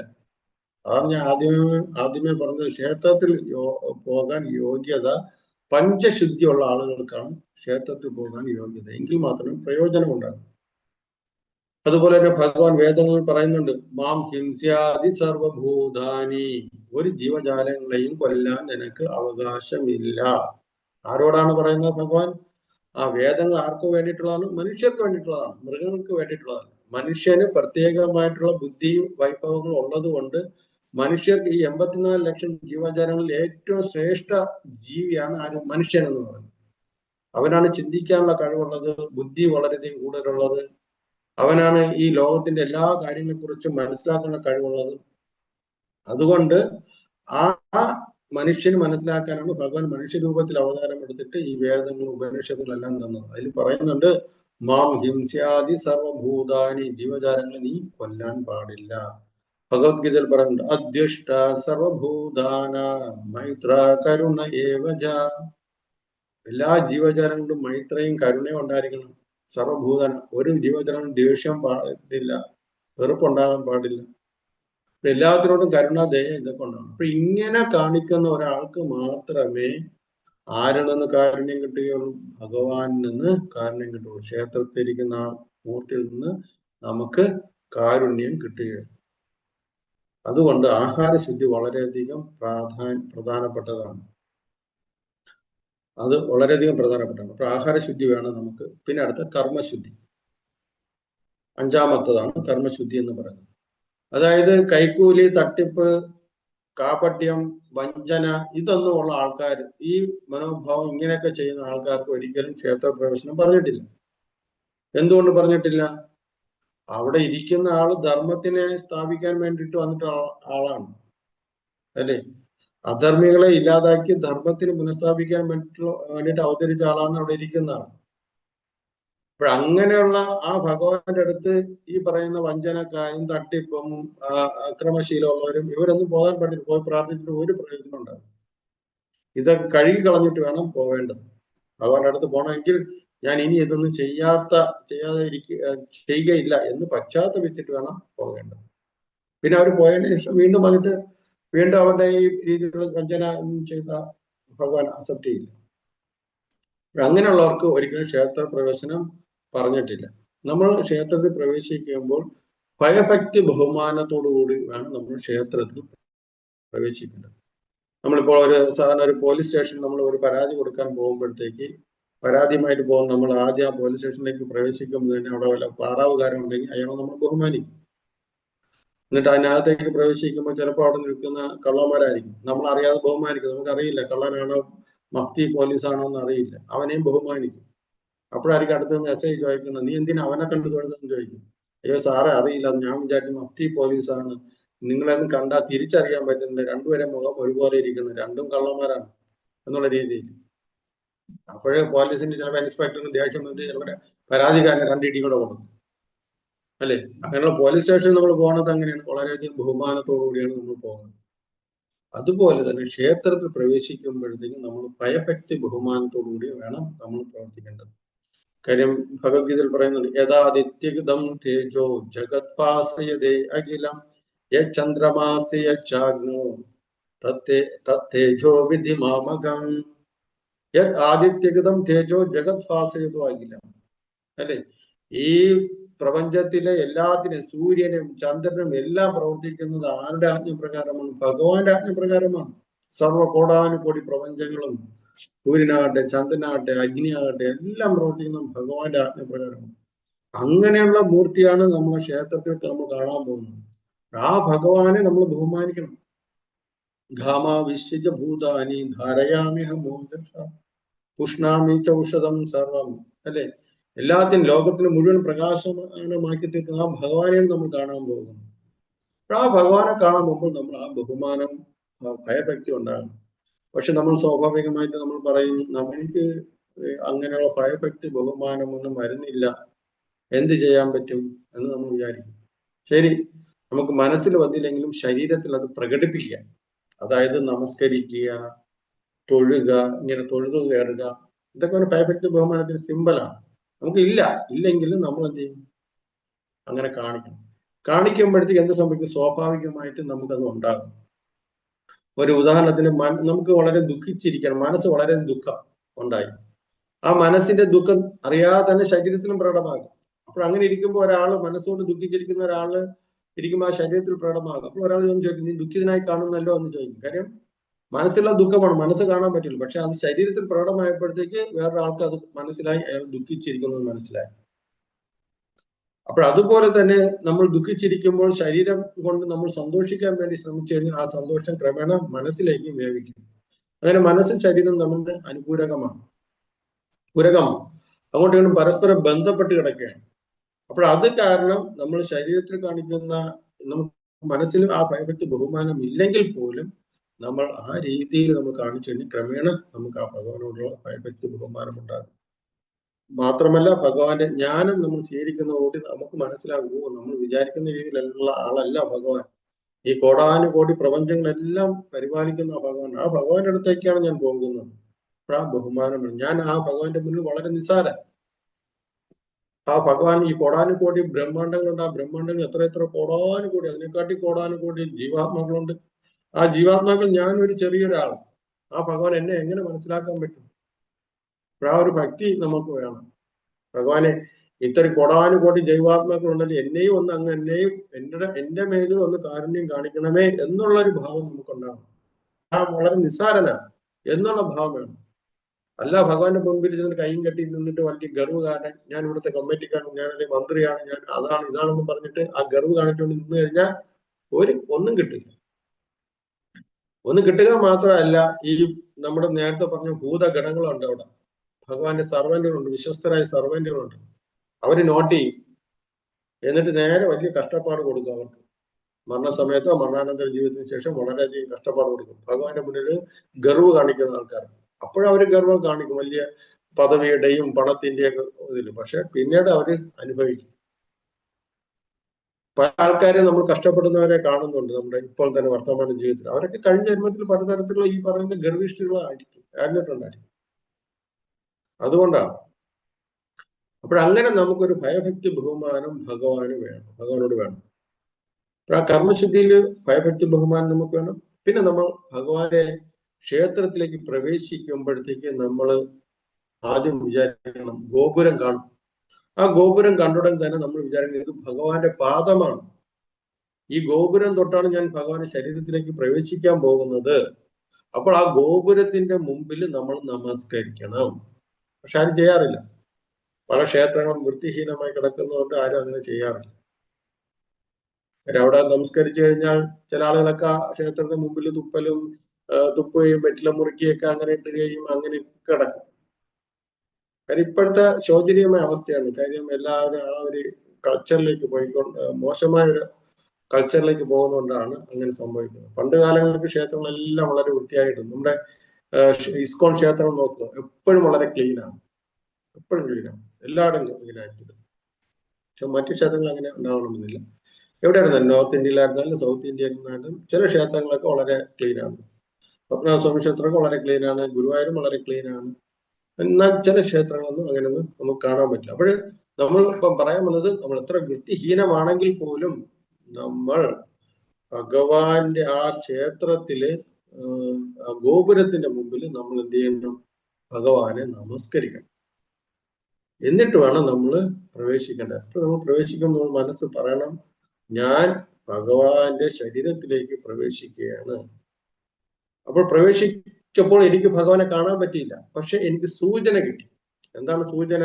ആ പ്രവേശിച്ചപ്പോൾ ആ തൂണുകളിലൊക്കെ നോക്കിയപ്പോൾ കാണാം, എല്ലാവരും ദീപം കയ്യിലേന്തി നിൽക്കുന്ന ധാരാളം രൂപങ്ങൾ നമുക്ക് കാണാൻ പറ്റും. സ്ത്രീ രൂപങ്ങളും പുരുഷ രൂപങ്ങളും ഇതൊക്കെ കാണാൻ പറ്റും. ദീപം കയ്യിലേന്തി നിൽക്കുന്ന അത് കാണാൻ പറ്റും. പിന്നെ കുറച്ചുകൂടി നമ്മളിങ്ങനെ നോക്കി ചെല്ലുമ്പോൾ ചില തൂണുകളില് വാദ്യാഘോഷത്തിന്റെ സിമ്പലുകളാണ്. ചിലർ മൃദംഗം വെച്ചിട്ട് ഇരിക്കുന്നു, ചിലർ ചെണ്ട വെച്ച് നിൽക്കുന്നു, ചിലർ കർത്താല്, ചിലർ ഡാൻസ് കളിക്കുന്നതായിട്ട് കാണും. നമ്മൾ വിചാരിക്കും ഇതൊക്കെ എന്തിനാണ് ഇങ്ങനെ കൊത്തി വെച്ചിരിക്കുന്നു നമ്മൾ വിചാരിക്കും. അങ്ങനെയല്ല. ഒരു ജീവാത്മാവ് ആ ക്ഷേത്രത്തിലേക്ക് പ്രവേശിക്കുമ്പോൾ ഈ കൊത്തുപണികൾ എന്തെങ്കിലും സൂചിപ്പിക്കുന്നു എന്ന് വെച്ച് കഴിഞ്ഞാൽ അവരെല്ലാവരും നമ്മളെ സന്തോഷത്തോടുകൂടി സ്വീകരിക്കുകയാണ് ചെയ്യുന്നത്. കോടാനുകോടി ജീവാത്മാക്കളുണ്ട്. ഈ ജീവാത്മാവിന് അതിനൊരു പുണ്യം കിട്ടിയല്ലോ എന്നുള്ള വിചാരത്തില് അവര് സന്തോഷിക്കുകയാണ് ചെയ്യുന്നത്. പക്ഷെ നമുക്ക് കണ്ണില്ല അത് കാണാനായിട്ട്. നമുക്കത് എല്ലാം രൂപങ്ങളായിട്ടാണ്. യഥാർത്ഥത്തിൽ നമ്മൾ ആത്മീയമായി വളരെ പുരോഗതി കൈവരിച്ചിട്ടുണ്ടെങ്കിൽ നമ്മൾ എന്ത് ചെയ്യും? അവിടെ ഈ പറയുന്ന ദേവതകന്മാരെല്ലാവരും നമ്മൾ എന്ത് ചെയ്യും? ഈ ദീപം കാണിച്ച് നമ്മളെ വെൽക്കം ചെയ്യും. അതുപോലെ തന്നെ വാദ്യഘോഷങ്ങൾ കൊണ്ട് ഇങ്ങനെ വെൽക്കം ചെയ്യും. നമ്മൾ ഗരുഡപുരാണത്തിലൊക്കെ പഠിക്കുകയാണെങ്കിൽ ഈ പുണ്യം ചെയ്ത ആളുകളെ സ്വീകരിക്കുന്നത് ഇതുപോലെ തന്നെയാണ്. ദീപം കാണിച്ചും വാദ്യോപകരണങ്ങൾ കാണിച്ചും സ്തുതിഗീതങ്ങൾ പാടിയാണ് പുണ്യം ചെയ്ത ആൾക്കാരെ സ്വീകരിക്കുന്നത്. അതിന്റെ അതേപോലെ ഒരു സിമ്പലാണ് ഒരു ക്ഷേത്രത്തിനകത്ത് പ്രവേശിക്കുമ്പോൾ നമ്മൾ കാണുന്ന തൂണുകൾ കാണുന്ന കൊത്തിവെച്ചിട്ടുള്ള നർത്തകിമാരും അതുപോലെ തന്നെ ദീപങ്ങൾ കാണിച്ച് നമ്മൾ സ്വാഗതം ചെയ്യുന്നതായിട്ട് നമുക്ക് കാണാൻ പറ്റും. അതൊക്കെ അത് ശരിക്കും അവർ നമ്മൾ സ്വാഗതം ചെയ്യുന്നതായിട്ട് നമ്മൾ മനസ്സിൽ സങ്കല്പിക്കണം. ആ രീതിയിലാണ് നമ്മൾ പ്രവേശിക്കേണ്ടത്. അപ്പോൾ നമ്മൾ അങ്ങനെ ഗോപുരം കടന്നു, എനിക്ക് ഭഗവാനെ കാണാൻ പറ്റില്ല, പക്ഷെ ഭഗവാൻ അതിൻ്റെ ഉള്ളിലുണ്ട്. കാര്യം എന്നെ സ്വാഗതം ചെയ്യുന്നതിലേക്ക് വേണ്ടിയിട്ടാണ് ഈ കൊത്തുപണികളായിട്ട് നിൽക്കുന്ന ഈ രൂപങ്ങളെല്ലാം എന്നെ അതിലേക്ക് സ്വാഗതം ചെയ്യുന്ന മൂർത്തികളാണ് എന്നുള്ള ഈ ഭാവന നമ്മൾ പോകണം. അപ്പോൾ നമ്മൾ അത് അന്നമയ കോശം കടന്നു. പിന്നെ അടുത്ത പ്രാണമയ കോശം, അതായത് പ്രദക്ഷിണ വഴി കാണും, വായു സഞ്ചാരമുള്ള പ്രദക്ഷിണ വഴി കാണും. അപ്പോൾ അവിടെ നമ്മൾക്ക് പ്രദക്ഷിണം ചെയ്യാം. മനസ്സിലായില്ലേ? ആ പ്രദക്ഷിണം ചെയ്യുന്നത് പുറത്ത് ഉള്ള പ്രദക്ഷിണമാണ്. പുറത്ത് പ്രദക്ഷിണം, ചില ആൾക്കാരുണ്ട് പ്രദക്ഷിണം രണ്ട് രീതിയിലുണ്ട്. ഒന്ന് പുറത്ത് പ്രദക്ഷിണം ചെയ്തിട്ട് അകത്ത് ശ്രീകോവിലിനകത്ത് നമ്മളൊരു പ്രദക്ഷിണം ചെയ്യും. ആ പുറത്ത് പ്രദക്ഷിണം ചെയ്തിട്ട് അകത്ത് പ്രദക്ഷിണം ചെയ്യുന്നതിനെ സംഹാരക്രമം എന്ന് പറയും. അങ്ങനെ ചെയ്യുന്നവർക്ക് മോക്ഷപ്രാപ്തി ലക്ഷ്യം വയ്ക്കുന്ന ആളുകളാണ് അങ്ങനെ ചെയ്യുന്നത്. പുറത്ത് പ്രദക്ഷിണം ചെയ്തതിനു ശേഷം പിന്നെ ഭഗവാന്റെ ചുറ്റിൽ, അകത്ത് ഗർഭഗൃഹത്തിന് ചുറ്റിൽ നമ്മുടെ പ്രദക്ഷിണം ചെയ്യും. അതിനെ സംഹാരക്രമം എന്ന് പറയും. ചിലരങ്ങനെയല്ല, അകത്ത് പ്രദക്ഷിണം ചെയ്തതിനു ശേഷം പുറത്ത് വന്ന് പ്രദക്ഷിണം ചെയ്യും. അതിനെ വൃഷ്ടിക്രമം എന്നാണ് പറയുന്നത്. സൃഷ്ടിക്രമം എന്ന് പറയും. ഒന്ന് സംഹാരക്രമം, ഒന്ന് സൃഷ്ടിക്രമം എന്ന് പറയും. ഈ ക്ലാസ് കേൾക്കുന്നതിൽ നിങ്ങൾ എല്ലാവരും ആരെങ്കിലുമൊക്കെ നോട്ട് ചെയ്യുന്നുണ്ടോ കാര്യങ്ങൾ? നിങ്ങൾ നോട്ട് ചെയ്ത് കഴിഞ്ഞാൽ വളരെ ഉപകാരപ്രദമായിരിക്കും. നിങ്ങൾക്കും മറ്റുള്ളവർക്ക് പറഞ്ഞു കൊടുത്ത് ക്ഷേത്രത്തിൽ പ്രവേശിക്കുമ്പോൾ കുട്ടികളാവാം, ബന്ധുക്കളാകാം, മറ്റുള്ളവർക്ക് പറഞ്ഞു കൊടുക്കാം. ക്ഷേത്രത്തിൽ പ്രവേശിക്കുമ്പോൾ ഈ കാര്യങ്ങൾ പറഞ്ഞു കൊടുത്ത് നമ്മൾ ക്ഷേത്രത്തിൽ പ്രവേശിക്കുമ്പോൾ അത് വളരെയധികം ഉപകാരപ്രദമാണ്. ഓക്കെ, അല്ലാതെ നമ്മൾ കേട്ട് കഴിഞ്ഞാൽ കുറച്ച് കഴിയുമ്പോൾ ഒരു സൈഡിൽ കൂടെ പോകും, വേറൊരു സൈഡിൽ കൂടെ അങ്ങ് മറന്നു പോകും. അപ്പോൾ നോട്ട് ചെയ്താൽ വളരെ ഉപകാരമായിരിക്കും. അപ്പോൾ ഈ പുറത്ത് പ്രദക്ഷിണം ചെയ്തിട്ട് അകത്ത് പ്രദക്ഷിണം ചെയ്യുന്നതിനെ സംഹാരക്രമം എന്ന് പറയും. അത് മോക്ഷപ്രാപ്തി ലക്ഷ്യമാക്കി ഉള്ള ആൾക്കാരാണ് അങ്ങനെ ചെയ്യുന്നത്. സൃഷ്ടിക്രമം എന്ന് വെച്ച് കഴിഞ്ഞാൽ അകത്ത് പ്രദക്ഷിണം ചെയ്തതിനു ശേഷം പുറത്ത് പ്രദക്ഷിണം ചെയ്യുന്നത് സൃഷ്ടിക്രമം എന്ന് പറയും. അത് ഐശ്വര്യം സമ്പത്തൊക്കെ ആഗ്രഹിക്കുന്ന ആൾക്കാരാണ് അങ്ങനെ ചെയ്യുന്നത്. അപ്പോൾ നമ്മള് ആ ഗോപുരം കടന്ന് ഇങ്ങനെ നമ്മളെ സ്വാഗതം ചെയ്തു, പ്രാണമയത്തിലെത്തി, പ്രാണമയ സ്ഥലത്ത് പ്രദക്ഷിണം ചെയ്യും. പ്രദക്ഷിണം ചെയ്തതിനു ശേഷം പിന്നെ നമ്മൾ നാലമ്പലത്തിലേക്ക് പ്രവേശിക്കുകയാണ്. നാലമ്പലം നമ്മൾ പറഞ്ഞു മനോമയ മണ്ഡലമാണ്. ആ മനോമയ മണ്ഡലത്തിലേക്ക് പ്രവേശിക്കുന്നതിന് മുമ്പ് അവിടെ നമ്മൾ നോക്കുമ്പോൾ ധാരാളം ചിത്രങ്ങളും ശില്പങ്ങളും എല്ലാം കാണും. അതിൽ നിന്ന് നമ്മൾ ആകർഷിതരാവരുത്. എന്റെ ലക്ഷ്യം അകത്തുള്ള ഭഗവാനെ കാണണമെന്നാണ് എന്റെ ലക്ഷ്യം. അപ്പോൾ ആ ലക്ഷ്യത്തിന് നമ്മൾ ശ്രദ്ധ കേന്ദ്രീകരിച്ച് നമ്മൾ അകത്തോട്ട് പോകണം. അല്ലാതെ അവിടുത്തെ ശില്പങ്ങളും രൂപങ്ങളും കണ്ടിട്ട് അങ്ങനെ മതിമറന്ന് നിൽക്കരുത്. അങ്ങനെ നിന്ന് കഴിഞ്ഞാൽ അകത്ത് എന്ത് ചെയ്യും? ഗർഭഗൃഹം ക്ഷേത്രം അടയ്ക്കും, പിന്നെ ഭഗവാനൊന്നും കാണാൻ പറ്റില്ല, പിന്നെ തിരിച്ചു പോവാം. ഞാൻ ഇവിടെ വായി നോക്കിയൊക്കെ നിന്നത് കാരണം എനിക്ക് അകത്ത് പ്രവേശിക്കാൻ പറ്റിയില്ല, ഇപ്പൊ എല്ലാം അടച്ചിട്ട് പോയി, ഇനിയിപ്പോ അടുത്ത പ്രാവശ്യം ആകട്ടെ എന്ന് പറഞ്ഞ് തിരിച്ചു വരും. അപ്പോൾ അങ്ങനെ നമ്മൾ ചെയ്യാൻ പാടില്ല. അപ്പോൾ നമ്മൾ നമ്മൾ ഈ നാലമ്പലത്തിലേക്ക് പ്രവേശിച്ചു കഴിയുമ്പോഴാണ് പിന്നെ അവിടെ വിജ്ഞാനമയം നമ്മൾ പഠിച്ചു. ഇപ്പൊ ആ വിജ്ഞാനമയത്തിൽ ചെന്നിട്ട് അവിടെ ആരെങ്കിലും ആചാര്യന്മാർ ക്ലാസ് എടുക്കുന്നുണ്ടായിരിക്കും, അല്ലെങ്കിൽ എന്തെങ്കിലും മറ്റു പ്രഭാഷണം ചെയ്യുന്നുണ്ടായിരിക്കും, ഭഗവാന്റെ കാര്യങ്ങൾ പറയുന്നുണ്ടായിരിക്കും, അല്ലെങ്കിൽ അവിടെ ഇരുന്ന് നമുക്ക് വേണമെങ്കിൽ ബുക്ക് വായിക്കാം. അങ്ങനെ വിജ്ഞാനമയത്തിൽ അവിടെ ജ്ഞാനം സ്വീകരിച്ചതിന് ശേഷം നമ്മൾ പിന്നെ സോപാനത്തിലേക്ക് പ്രവേശിക്കും. സോപാനത്തിലേക്ക് പ്രവേശിച്ചു കഴിയുമ്പോൾ ആ സോപാനത്തിൽ പ്രവേശിച്ചു കഴിയുമ്പോഴാണ് നമുക്ക് ആ ഗർഭഗൃഹത്തിനകത്തുള്ളിലിരിക്കുന്ന ഭഗവാനെ നമുക്ക് കാണാൻ പറ്റും. ആനന്ദമയത്തിലിരിക്കുന്ന ആ ഭഗവാനെ നമുക്ക് കാണാൻ പറ്റും. അതാണ്, അങ്ങനെയാണ് ഇപ്പം പറഞ്ഞ കർമ്മശുദ്ധി എന്ന് പറയുന്നത്. അപ്പോൾ കർമ്മശുദ്ധി ആ രീതിയിലായിരുന്നു. നമ്മുടെ മനസ്സും പ്രവൃത്തികളെല്ലാം ആ രീതിയിൽ നമ്മൾ ഓരോരോ കടമ്പകൾ കടന്ന് ഈ രീതിയിൽ നമ്മൾ അവസാനം എവിടെ എത്തും? ആനന്ദമയത്തിലേക്ക് എത്തുന്ന അവസ്ഥ. അപ്പോൾ നമ്മൾ അഭിഗമനത്തിന്റെ കാര്യമാണ് ഇത്രയും പറഞ്ഞത്. അഭിഗമനത്തിലാണ് പഞ്ചശുദ്ധി പറഞ്ഞ, ആ പഞ്ചശുദ്ധിയിൽ പറഞ്ഞ കാര്യങ്ങളാണ് ഒരു ക്ഷേത്രത്തിൽ പ്രവേശിക്കാൻ വേണ്ടിയിട്ടുള്ള ഈ 5 കാര്യങ്ങളും പഞ്ചശുദ്ധി എന്ന് പറയുന്നത്. എന്തൊക്കെയാണ് നമ്മൾ പറഞ്ഞു? ശരീരശുദ്ധി പറഞ്ഞു, മനഃശുദ്ധി പറഞ്ഞു, അതുപോലെ തന്നെ വാക്ശുദ്ധി പറഞ്ഞു, ആഹാരശുദ്ധി പറഞ്ഞു, കർമ്മശുദ്ധി പറഞ്ഞു. ഇങ്ങനെ 5 കാര്യങ്ങളാണ് ഈ അഭിഗമനത്തിൽ വരുന്നത്. അഭിഗമനം പൂർണ്ണമായിട്ടും എന്താണ് ഉദ്ദേശിക്കുന്നത്? പഞ്ചശുദ്ധിയാണ് പറയുന്നത്. ഇനി രണ്ടാമത്തുള്ള കാര്യമാണ് ഉപദാനം എന്ന് പറയുന്നത്. ഉപദാനം എന്ന് വെച്ച് കഴിഞ്ഞാൽ നമ്മൾ സോപാനത്തിനെ സോപാനവും ഗർഭഗൃഹവും രണ്ടും ഒന്നേ തന്നെയാണ്. സോപാനത്തിനെ ആശ്രയിച്ച് നിൽക്കുന്ന ആള് ആനന്ദമയം ആയിട്ടുള്ള ഭഗവാന്റെ രൂപം കണ്ടു. രൂപം കണ്ടുടൻ നമ്മൾ ആ രൂപത്തിനെ നമ്മുടെ കണ്ണടച്ച ഹൃദയത്തിലേക്ക് പ്രതിഷ്ഠിക്കണം. മിക്ക ആളുകളും ഭഗവാനെ കണ്ടിട്ട് അറിയാതെ കണ്ണടയ്ക്കും, അല്ലേ? കാര്യം എന്തിനാണ് കണ്ണടയ്ക്കുന്നത്? ചില ആൾക്കാർ പറയും, നമ്മൾ ഭഗവാനെ ദർശിച്ചു കഴിഞ്ഞാൽ ഇങ്ങനെ കണ്ണ് തുറന്നു തന്നെ ഇരിക്കണം. നമ്മൾ എത്ര തുറന്നിരുന്നാലും നമ്മൾ അറിയാതെ ചിലപ്പോൾ കണ്ണടച്ചു പോകും. അതിന്റെ ഒരു മീനിങ് എന്ന് വെച്ച് കഴിഞ്ഞാൽ ആ ആ കണ്ട വിഗ്രഹത്തിന് നമ്മൾ ഹൃദയത്തിൽ പ്രതിഷ്ഠിക്കണം എന്നാണ്. എന്നിട്ട് കണ്ണടയ്ക്കുന്നത്. കണ്ണടച്ചെങ്കിൽ ആ വിഗ്രഹം നമുക്ക് മനസ്സിൽ അത് സൂക്ഷിക്കാൻ പറ്റും. അങ്ങനെ ആനന്ദമയത്തിൽ അങ്ങനെ ഇരിക്കുന്ന ആ ഭഗവാനെ, എന്റെ ഭഗവാനെ ഞാൻ കണ്ടു, എനിക്കിപ്പം വളരെയധികം ആനന്ദം, ആ ആനന്ദ സ്വരൂപനായിട്ടുള്ള ഭഗവാൻ എന്റെ ഹൃദയത്തിൽ പ്രതിഷ്ഠിച്ചു. അതിനുശേഷം നമ്മൾ പ്രദക്ഷിണാദികൾ ചെയ്യും. ആ പ്രദക്ഷിണം ചെയ്തതിന് ശേഷം നമ്മൾ എന്ത് ചെയ്യും? തിരിച്ച് വീണ്ടും സോപാനത്തിൽ ആശ്രയിക്കും. വീണ്ടും സോപാനത്തിൽ വെക്കി വരും. അപ്പോൾ എന്ത് സംഭവിക്കും? ആനന്ദമയത്തിൽ വിരാജിച്ചിരുന്ന ആ ആചാര്യൻ, അതായത് പൂജാരി, ആനന്ദമയത്തിൽ എന്ന് വെച്ചാൽ എപ്പോഴും ഭഗവാനുമായിട്ട് ബന്ധപ്പെട്ടുകൊണ്ടിരിക്കുന്ന ആ പൂജാരി സോപാനത്തിലേക്ക് ഇറങ്ങി വന്നിട്ട് നമുക്ക് എന്ത് തരും? പ്രസാദം തരും. ഭഗവാന്റെ പ്രസാദം തരും. ചന്ദനം, പൂവ്, ഇതെല്ലാം തരും അല്ലെ? തീർത്ഥം, ഇതെല്ലാം തരും. ഈ പൂവും ചന്ദനം എന്തിനു പ്രതിനിധിക്കുന്നു വെച്ച് കഴിഞ്ഞാൽ പഞ്ചഭൂതങ്ങളെ പ്രതിനിധാനം ചെയ്യുന്നതാണ് ഈ പൂവും ചന്ദനവും. പഞ്ചഭൂതത്തിൽ ആദ്യം വരുന്നത് ആകാശം, അവസാനം വരുന്നത് ഏതാണ്? ഭൂമി. ആദ്യം ആ ആകാശത്തിനെ പ്രതിനിധീകരിക്കുന്നതാണ് എന്താണ്? പൂവെന്ന് പറയുന്നത്. ചന്ദനം ഏതിനെ പ്രതിനിധീകരിക്കുന്നു വെച്ച് കഴിഞ്ഞാൽ ഭൂമിയെ പ്രതിനിധീകരിക്കുന്നതാണ്. അപ്പോൾ ഈ പഞ്ചഭൂതത്തിനെ പ്രദാനം ചെയ്യുന്ന ആയിട്ടുള്ള നമുക്ക് എന്ത് കിട്ടും? ആകാശം ഭൂമിയെ ആരും തരും? ജലം, അതുപോലെ തീർത്ഥം ആര് തരും? നമ്മുടെ ആ ആനന്ദമയത്തിൽ വിരാജിച്ചിരിക്കുന്ന ആ പൂജാരി നമുക്ക് തരും. നമുക്ക് തരുമ്പോൾ നമ്മൾ എന്ത് ചെയ്യും? നമ്മൾ അദ്ദേഹത്തിന് ദക്ഷിണ കൊടുക്കും. എന്തെങ്കിലും ദക്ഷിണ കൊടുക്കും. അപ്പോൾ ദക്ഷിണ കൊടുക്കുന്നതിന്റെ പ്രാധാന്യം എന്താണ്? അതായത് നമ്മൾ കർമ്മം ചെയ്യും. ഈ ദക്ഷിണ എന്ന് വെച്ച് കഴിഞ്ഞാൽ ക്യാഷ്, എന്തെങ്കിലും നമ്മൾ ചെയ്യുന്ന ആ ചെയ്തിട്ടുള്ള എന്താണ് പൈസ ആണെങ്കിൽ പൈസ, ആ രീതിയിൽ നമ്മൾ ദക്ഷിണ കൊടുക്കും. അതായത് നമ്മൾ ചെയ്യുന്ന കർമ്മങ്ങൾ എപ്പോഴും നല്ല കർമ്മങ്ങളായിരിക്കണമെന്നില്ല. ആ കർമ്മത്തിൽ ധാരാളം പാപങ്ങളൊക്കെ വന്നു ചേരാം. അപ്പോൾ നമ്മൾ ആ കർമ്മത്തിന്റെ ഒരു വിഹിതമാണ് നമ്മൾ ഇവിടെ പൂജാരിക്ക് ദക്ഷിണയായിട്ട് കൊടുക്കുന്നത്. അത് ഭഗവാനായിട്ടാണ് നമ്മൾ അർപ്പിക്കുന്നത്. പൂജാരിയിലൂടെയാണ് നമ്മൾ ഭഗവാന് കൊടുക്കുന്നത്. അപ്പോൾ നമ്മൾ ചെയ്ത കർമ്മത്തിന്റെ ഒരു ഭാഗം ആ പൂജാരിയിലൂടെ ഭഗവാന് സമർപ്പിക്കുമ്പോൾ അഗ്നിയിൽ ഇടുന്നതെല്ലാം അഗ്നിയായി മാറുന്നത് പോലെ നമ്മൾ ചെയ്ത കർമ്മങ്ങളുടെ പാപങ്ങളെല്ലാം ഇല്ലാതായി മാറും. അതായത് കർമ്മബന്ധനം ഉണ്ടാകില്ല. അതുകൊണ്ടാണ് ക്ഷേത്രത്തിൽ നമ്മൾ പൈസ ഇടുന്നത്. പക്ഷെ ഇവിടെ നമ്മൾ വളരെ ശ്രദ്ധിക്കേണ്ട കാര്യമുണ്ട്.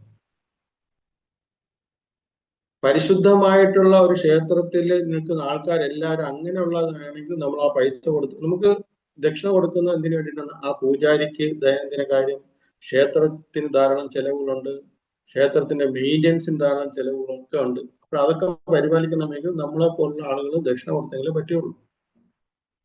അപ്പോൾ അങ്ങനെയുള്ള സ്ഥലത്ത് നമ്മൾ തീർച്ചയായിട്ടും കൊടുക്കണം. അതല്ല ഇഷ്ടംപോലെ ധനസമ്പത്തുണ്ട്, അങ്ങനെ കുന്നുകൂടി കിടക്കുന്നു. ഈ ധനസമ്പത്തിനെ കണ്ടിട്ട്, ക്ഷേത്രത്തിലെ ധനസമ്പത്തിനെ കണ്ടിട്ട് കൊള്ളക്കാരായിട്ടുള്ള കുറെ ആളുകൾ അവിടേക്ക് പ്രവേശിക്കും പല രീതിയിലും. ഇപ്പം നമുക്കറിയാം ഗവൺമെന്റിന്റെ ഒക്കെ രീതികളിൽ ശബരിമലയിൽ കൊള്ള നടക്കുന്നു, ഗുരുവായൂർ കൊള്ള നടക്കുന്നു, ഇങ്ങനെയുള്ള സ്ഥലങ്ങളുണ്ട്. ഇവിടെയൊക്കെ നമ്മൾ ധനം കൊടുക്കുമ്പോഴത്തേക്ക് ശ്രദ്ധിക്കണം. അതിന് പകരം നമ്മൾ ഗുരുവായൂരപ്പനെ ഓർത്തിട്ട് നമ്മുടെ ഇസ്കോൺ പോലുള്ള ക്ഷേത്രങ്ങളിൽ കൊടുക്കും. മനസ്സിലായി? ഗുരുവായൂരൊക്കെ അധിക സമ്പത്താണ്. നമ്മുടെ ഇസ്കോൺ പോലുള്ള ക്ഷേത്രം കൊടുക്കണം. ഭഗവാനെ സങ്കല്പിച്ച്, ഗുരുവായൂരപ്പ ഞാൻ ഇസ്കോണിലെ രാധാകൃഷ്ണ ഭഗവാൻ വൃന്ദാവന കൃഷ്ണൻ ഞാൻ കൊടുക്കുകയാണ് എന്ന് പറഞ്ഞ് കൊടുത്തു കഴിഞ്ഞാൽ ഗുരുവായൂരപ്പന് സന്തോഷം. കാര്യം ഗുരുവായൂരപ്പൻ അറിയും ഇവിടെ എനിക്ക് ഇഷ്ടം പോലെ പണം കിട്ടി പല കൊള്ളക്കാരന്മാരോടെ ചെയ്യുകയാണ്. യഥാർത്ഥത്തിൽ പണ്ട് കാലങ്ങളിലൊക്കെ എന്ത് ചെയ്യുമെന്ന് വെച്ച് കഴിഞ്ഞാൽ ക്ഷേത്രത്തിൽ കൊടുക്കുന്ന ധനം കൊണ്ടാണ് ക്ഷേത്ര ആവശ്യങ്ങളെല്ലാം നിറവേറ്റിയിരുന്നത്. അധികമായി വരുന്ന സമ്പാദ്യത്തിന് അവർ അന്നദാനമായിട്ട് ആ പ്രദേശത്തുള്ള ജനങ്ങൾക്ക് എല്ലാവർക്കും ആഹാരം കൊടുക്കുമായിരുന്നു. അവിടെ ആർക്കെങ്കിലും വീടുകളില്ലെങ്കിൽ വീടുകൾ വെച്ച് കൊടുക്കുമായിരുന്നു. പാർപ്പിട സൗകര്യം ഒരുക്കി കൊടുക്കുമായിരുന്നു. ഹോസ്പിറ്റൽ ഇല്ലെങ്കിൽ ഹോസ്പിറ്റൽ ഒരുക്കി കൊടുക്കുമായിരുന്നു. ഇതൊക്കെ ചെയ്യും. നമ്മളെ ദേവസ്വം ബോർഡ് വിചാരിച്ചു കഴിഞ്ഞാൽ, അല്ലെങ്കിൽ പറഞ്ഞ ഗുരുവായൂര്, ശബരിമലയ്ക്ക് വിചാരിച്ച കൂടാനുകൂടി സമ്പാദ്യമുണ്ട്. ഈ സമ്പത്ത് ഉപയോഗിച്ചിട്ട് നമ്മുടെ ഹിന്ദുക്കളിലുള്ള ആളുകൾക്ക് എല്ലാവർക്കും വീടുകൾ വെച്ച് കൊടുക്കാനും എല്ലാവർക്കും സ്കൂളുകളും കോളേജുകളും ഇത് കൊടുക്കാനും എല്ലാം ഉണ്ട്. പക്ഷെ ചെയ്യില്ല. എന്ത് ചെയ്യും? ഇതെല്ലാം ആളുകൾ മോഷണം ചെയ്യും. അത് കാര്യം ഇത് ആ സമ്പത്തിനെ മോഹിച്ചിട്ട് ഈശ്വര വിശ്വാസം ഇല്ലാത്ത ആളുകൾ പോലും ക്ഷേത്രത്തിൽ പ്രവേശിച്ചു. ഇതാണ് കലികാലത്തിന്റെ പ്രത്യേകത. അതുകൊണ്ട് നമ്മൾ സമ്പാദ്യം ഭഗവാന് ദക്ഷിണ കൊടുക്കുന്നത് വേണം. പക്ഷെ കൂടുതലായിട്ട് ദക്ഷിണ കൊടുത്ത് കോടികൾ ലക്ഷങ്ങൾ കൊടുത്തും അല്ലെ 1000 10,000 കൊടുത്ത് ഇങ്ങനെ ചെയ്യേണ്ട ആവശ്യമില്ല. ഭഗവാൻ പറയുന്നുണ്ട് പത്രം പുഷ്പം ഫലം തോയം. അത് കൊടുക്കാം. പക്ഷെ നമ്മൾ ഇസ്കോൺ ക്ഷേത്രത്തിൽ പത്രം പുഷ്പഫലം തോയം കൊടുത്തു കഴിഞ്ഞാൽ നമുക്ക് വാടക കൊടുക്കാൻ പോലും ഇല്ല. അവിടെ അതാണ്, അവിടെ നിങ്ങൾക്ക് കിട്ടുന്ന സമ്പാദത്തിന്റെ ഒരു ചെറിയൊരു വിഹിതമെങ്കിലും നമ്മൾ കൊടുക്കണം. കൊടുത്തു കഴിഞ്ഞാൽ എന്താണ് സംഭവിക്കുന്നത്? നമ്മുടെ കർമ്മത്തിന് ശുദ്ധി ഉണ്ടാവും, പാപങ്ങൾ ഇല്ലാതായി മാറും. ഇസ്കോൺ പോലുള്ള ക്ഷേത്രങ്ങൾ എന്താണ് ചെയ്യുന്നത്? അവിടെ നമ്മൾ ഈ കിട്ടുന്ന ധനങ്ങൾ കൊണ്ട് നമ്മൾ ശ്രീല പ്രഭുപാദന്റെ ബുക്ക് പ്രിന്റ് ചെയ്യും, ക്ഷേത്രങ്ങൾ കെട്ടും, ധർമ്മ പ്രചരണം നടത്തും, ഭഗവത്ഗീത ഭാഗവത പ്രചരണം നടത്തും, ബ്രഹ്മചാരികൾക്ക് വേണ്ടിയിട്ടുള്ള ഭക്തന്മാർക്ക് പ്രചരണം നടത്തുന്നതിന് വേണ്ടിയിട്ട് ആ പണം ഉപയോഗിക്കും. അങ്ങനെയൊക്കെയാണ് നമ്മൾ ചെയ്യുന്നത്. കാര്യം ഫുൾ ആ ക്യാഷ് ഭഗവാന്റെ സേവനത്തിന് വേണ്ടിയിട്ടാണ് ഉപയോഗിക്കുന്നത്, സത്യസന്ധമായിട്ട് സേവനത്തിന് വേണ്ടിയിട്ടാണ് ഉപയോഗിക്കുന്നത്. അവിടെ ആരും പണം കൊണ്ടിട്ട് എന്താണ് വളരെയധികം സുഖലോലുപമായിട്ട് അങ്ങനെ ആരും ജീവിക്കാറില്ല. അപ്പോൾ അങ്ങനെയുള്ള സ്ഥലത്ത് കൊടുക്കുമ്പോൾ പ്രപഞ്ചനാഥനായിട്ടുള്ള ഭഗവാൻ അത് വളരെയധികം പ്രീതിപൂർവം ആകും. ഓക്കെ, അപ്പോൾ ഇതാണ് ഉപദാനത്തിൽ. ഇനി അടുത്ത നമുക്ക് മൂന്നാമത്തിൽ നോക്കാം. കുറച്ച് സ്പീഡായിട്ട് പോകാം. ചിലപ്പോൾ ഒരു 10 മിനിറ്റ് കൂടെ നമ്മൾ എന്താണ് കൂടുതൽ എടുക്കേണ്ടി വരും. അങ്ങനെ ആർക്കും ബുദ്ധിമുട്ടുണ്ടാവില്ല എന്ന് വിചാരിക്കുന്നുണ്ട്. ഓക്കെ, ഇന്നുകൊണ്ട് ആ ക്ലാസ് നമുക്ക് അവസാനിപ്പിക്കാൻ നോക്കാം. അടുത്ത മൂന്നാമത്തെ, അപ്പോൾ ഉപദാനം എല്ലാവർക്കും മനസ്സിലായല്ലോ അല്ലേ? അപ്പോൾ ഇതാണ്, അതായത് നമ്മൾ ആനന്ദമയിൽ പ്രവേശിക്കുമ്പോഴത്തേക്ക് പൂജാരി നമുക്ക് അവിടുത്തെ അതിനെക്കുറിച്ച് കൂടുതൽ നമുക്ക് അടുത്ത പോയിന്റിൽ കുറച്ചുകൂടെ നമുക്ക് കവർ ചെയ്യാം. ഈ ഉപദാനവും അടുത്ത് വരുന്ന ജിയ എന്ന് വെച്ച് കഴിഞ്ഞാൽ ജായിട്ടുള്ള ആണ് ജിയ. സോറി, ഉപദാനത്തിൽ നമ്മൾ ഇസ്കോണിന്റെ നമ്മുടെ നാരദ പഞ്ചരാത്ര വിധി പ്രകാരമുള്ള കാര്യം പറഞ്ഞില്ല. ഞാൻ പറഞ്ഞു, നാരദ വിധി പ്രകാരം ഈ അഞ്ചംഗങ്ങളുണ്ട്. അതിൽ ഉപദാനത്തിൽ പറയുന്നതെന്ന് വെച്ച് കഴിഞ്ഞാൽ നമ്മൾ ആദ്യം നമ്മൾ കണ്ട് ശരീരശുദ്ധി വരുത്തണം എന്ന് പറഞ്ഞു അല്ലെ? അഭിഗമനത്തിൽ ശരീരശുദ്ധി വരുത്തണം, വസ്ത്രശുദ്ധി വരുത്തണം എന്ന് പറഞ്ഞു. ഉപദാനത്തിൽ പറയുന്ന നമ്മുടെ നാരദ പഞ്ചരാത്രത്തിൽ പറയുന്ന പൂജാ സാധനങ്ങളെല്ലാം ഒരുക്കുക. നമ്മൾ അതായത് ഒരു പൂജാരി ക്ഷേത്രത്തിലേക്ക് പ്രവേശിക്കുന്നതിന് മുമ്പ് അയാൾ കുളിച്ചിരിക്കണം, വൃത്തി ഉണ്ടാക്കണം. പിന്നെ ഭഗവാനെ ഉണർത്തുന്നതിന് പോകുന്നതിന് മുമ്പേ അയാൾ ഈ പൂജാ സാധനങ്ങളെല്ലാം ഒരുക്കി വയ്ക്കണം. അതിനെയാണ് ഉപദാനം എന്ന് പറയുന്നത് നാരദ പഞ്ചരാത്രത്തിൽ. അതായത് പൂജാ സാധനങ്ങളൊക്കെ ഒരുക്കി വെച്ച് ഇനി ഭഗവാനെ ഉണർത്താൻ പോവുകയാണ്. അപ്പോൾ ഭഗവാനെ ഉണർത്താൻ പോകുമ്പോൾ അതിലേക്ക് വേണ്ട നിവേദ്യം, പൂജാതി കാര്യങ്ങൾ, പൂവ്, പുഷ്പം, ധൂപം, ഇതെല്ലാം ഒരുക്കി വെക്കണം. ആഗമനാദികളെല്ലാം ഒരുക്കി വെക്കണം. ഇതെല്ലാം ഒരുക്കി വെച്ച് ആ ഒരു ചടങ്ങിനാണ് ഉപദാനം എന്ന് പറയുന്നത്. ഓക്കെ, അടുത്ത മൂന്നാമത്തെ പോയിന്റാണ് ജിയ എന്നാണ് പറഞ്ഞത്. ജിയ എന്ന് വെച്ച് കഴിഞ്ഞാൽ നമുക്ക് ഇത് ഈ പറഞ്ഞ ഉപദാനം പോലെ തന്നെയാണ്. നമുക്കറിയാം, ക്ഷേത്രത്തിൽ പൂജിക്കുന്ന ആളിനെ നമ്മൾ എന്തെന്നാണ് പറയുന്നത്? ശാന്തിക്കാരൻ എന്നാണ് പറയുന്നത്. എന്തുകൊണ്ടാണ് ആ പേര് വരാൻ കാര്യം? അതായത് നമ്മൾക്ക് ശാന്തി ഇല്ലാതെയാണ് നമ്മൾ ക്ഷേത്രത്തിൽ പോകുന്നത്. ശാന്തിയില്ലാതെ നമ്മൾ ക്ഷേത്രത്തിൽ പോകുന്ന നമുക്ക് ശാന്തി ഉണ്ടാക്കി തരുന്ന ആളിനെയാണ് ശാന്തിക്കാരൻ എന്ന് പറയുന്നത്. അതായത് എല്ലാവർക്കും ശാന്തിക്കാരനാകാൻ പറ്റില്ല. ഇന്ന് പല അമ്പലങ്ങളിലും പൂവിത മലരിത ഞാനിതാ പോണിത എന്ന് പറയുന്ന ആൾക്കാരാണ് കൂടുതൽ. അങ്ങനെ ആകാൻ പാടില്ല.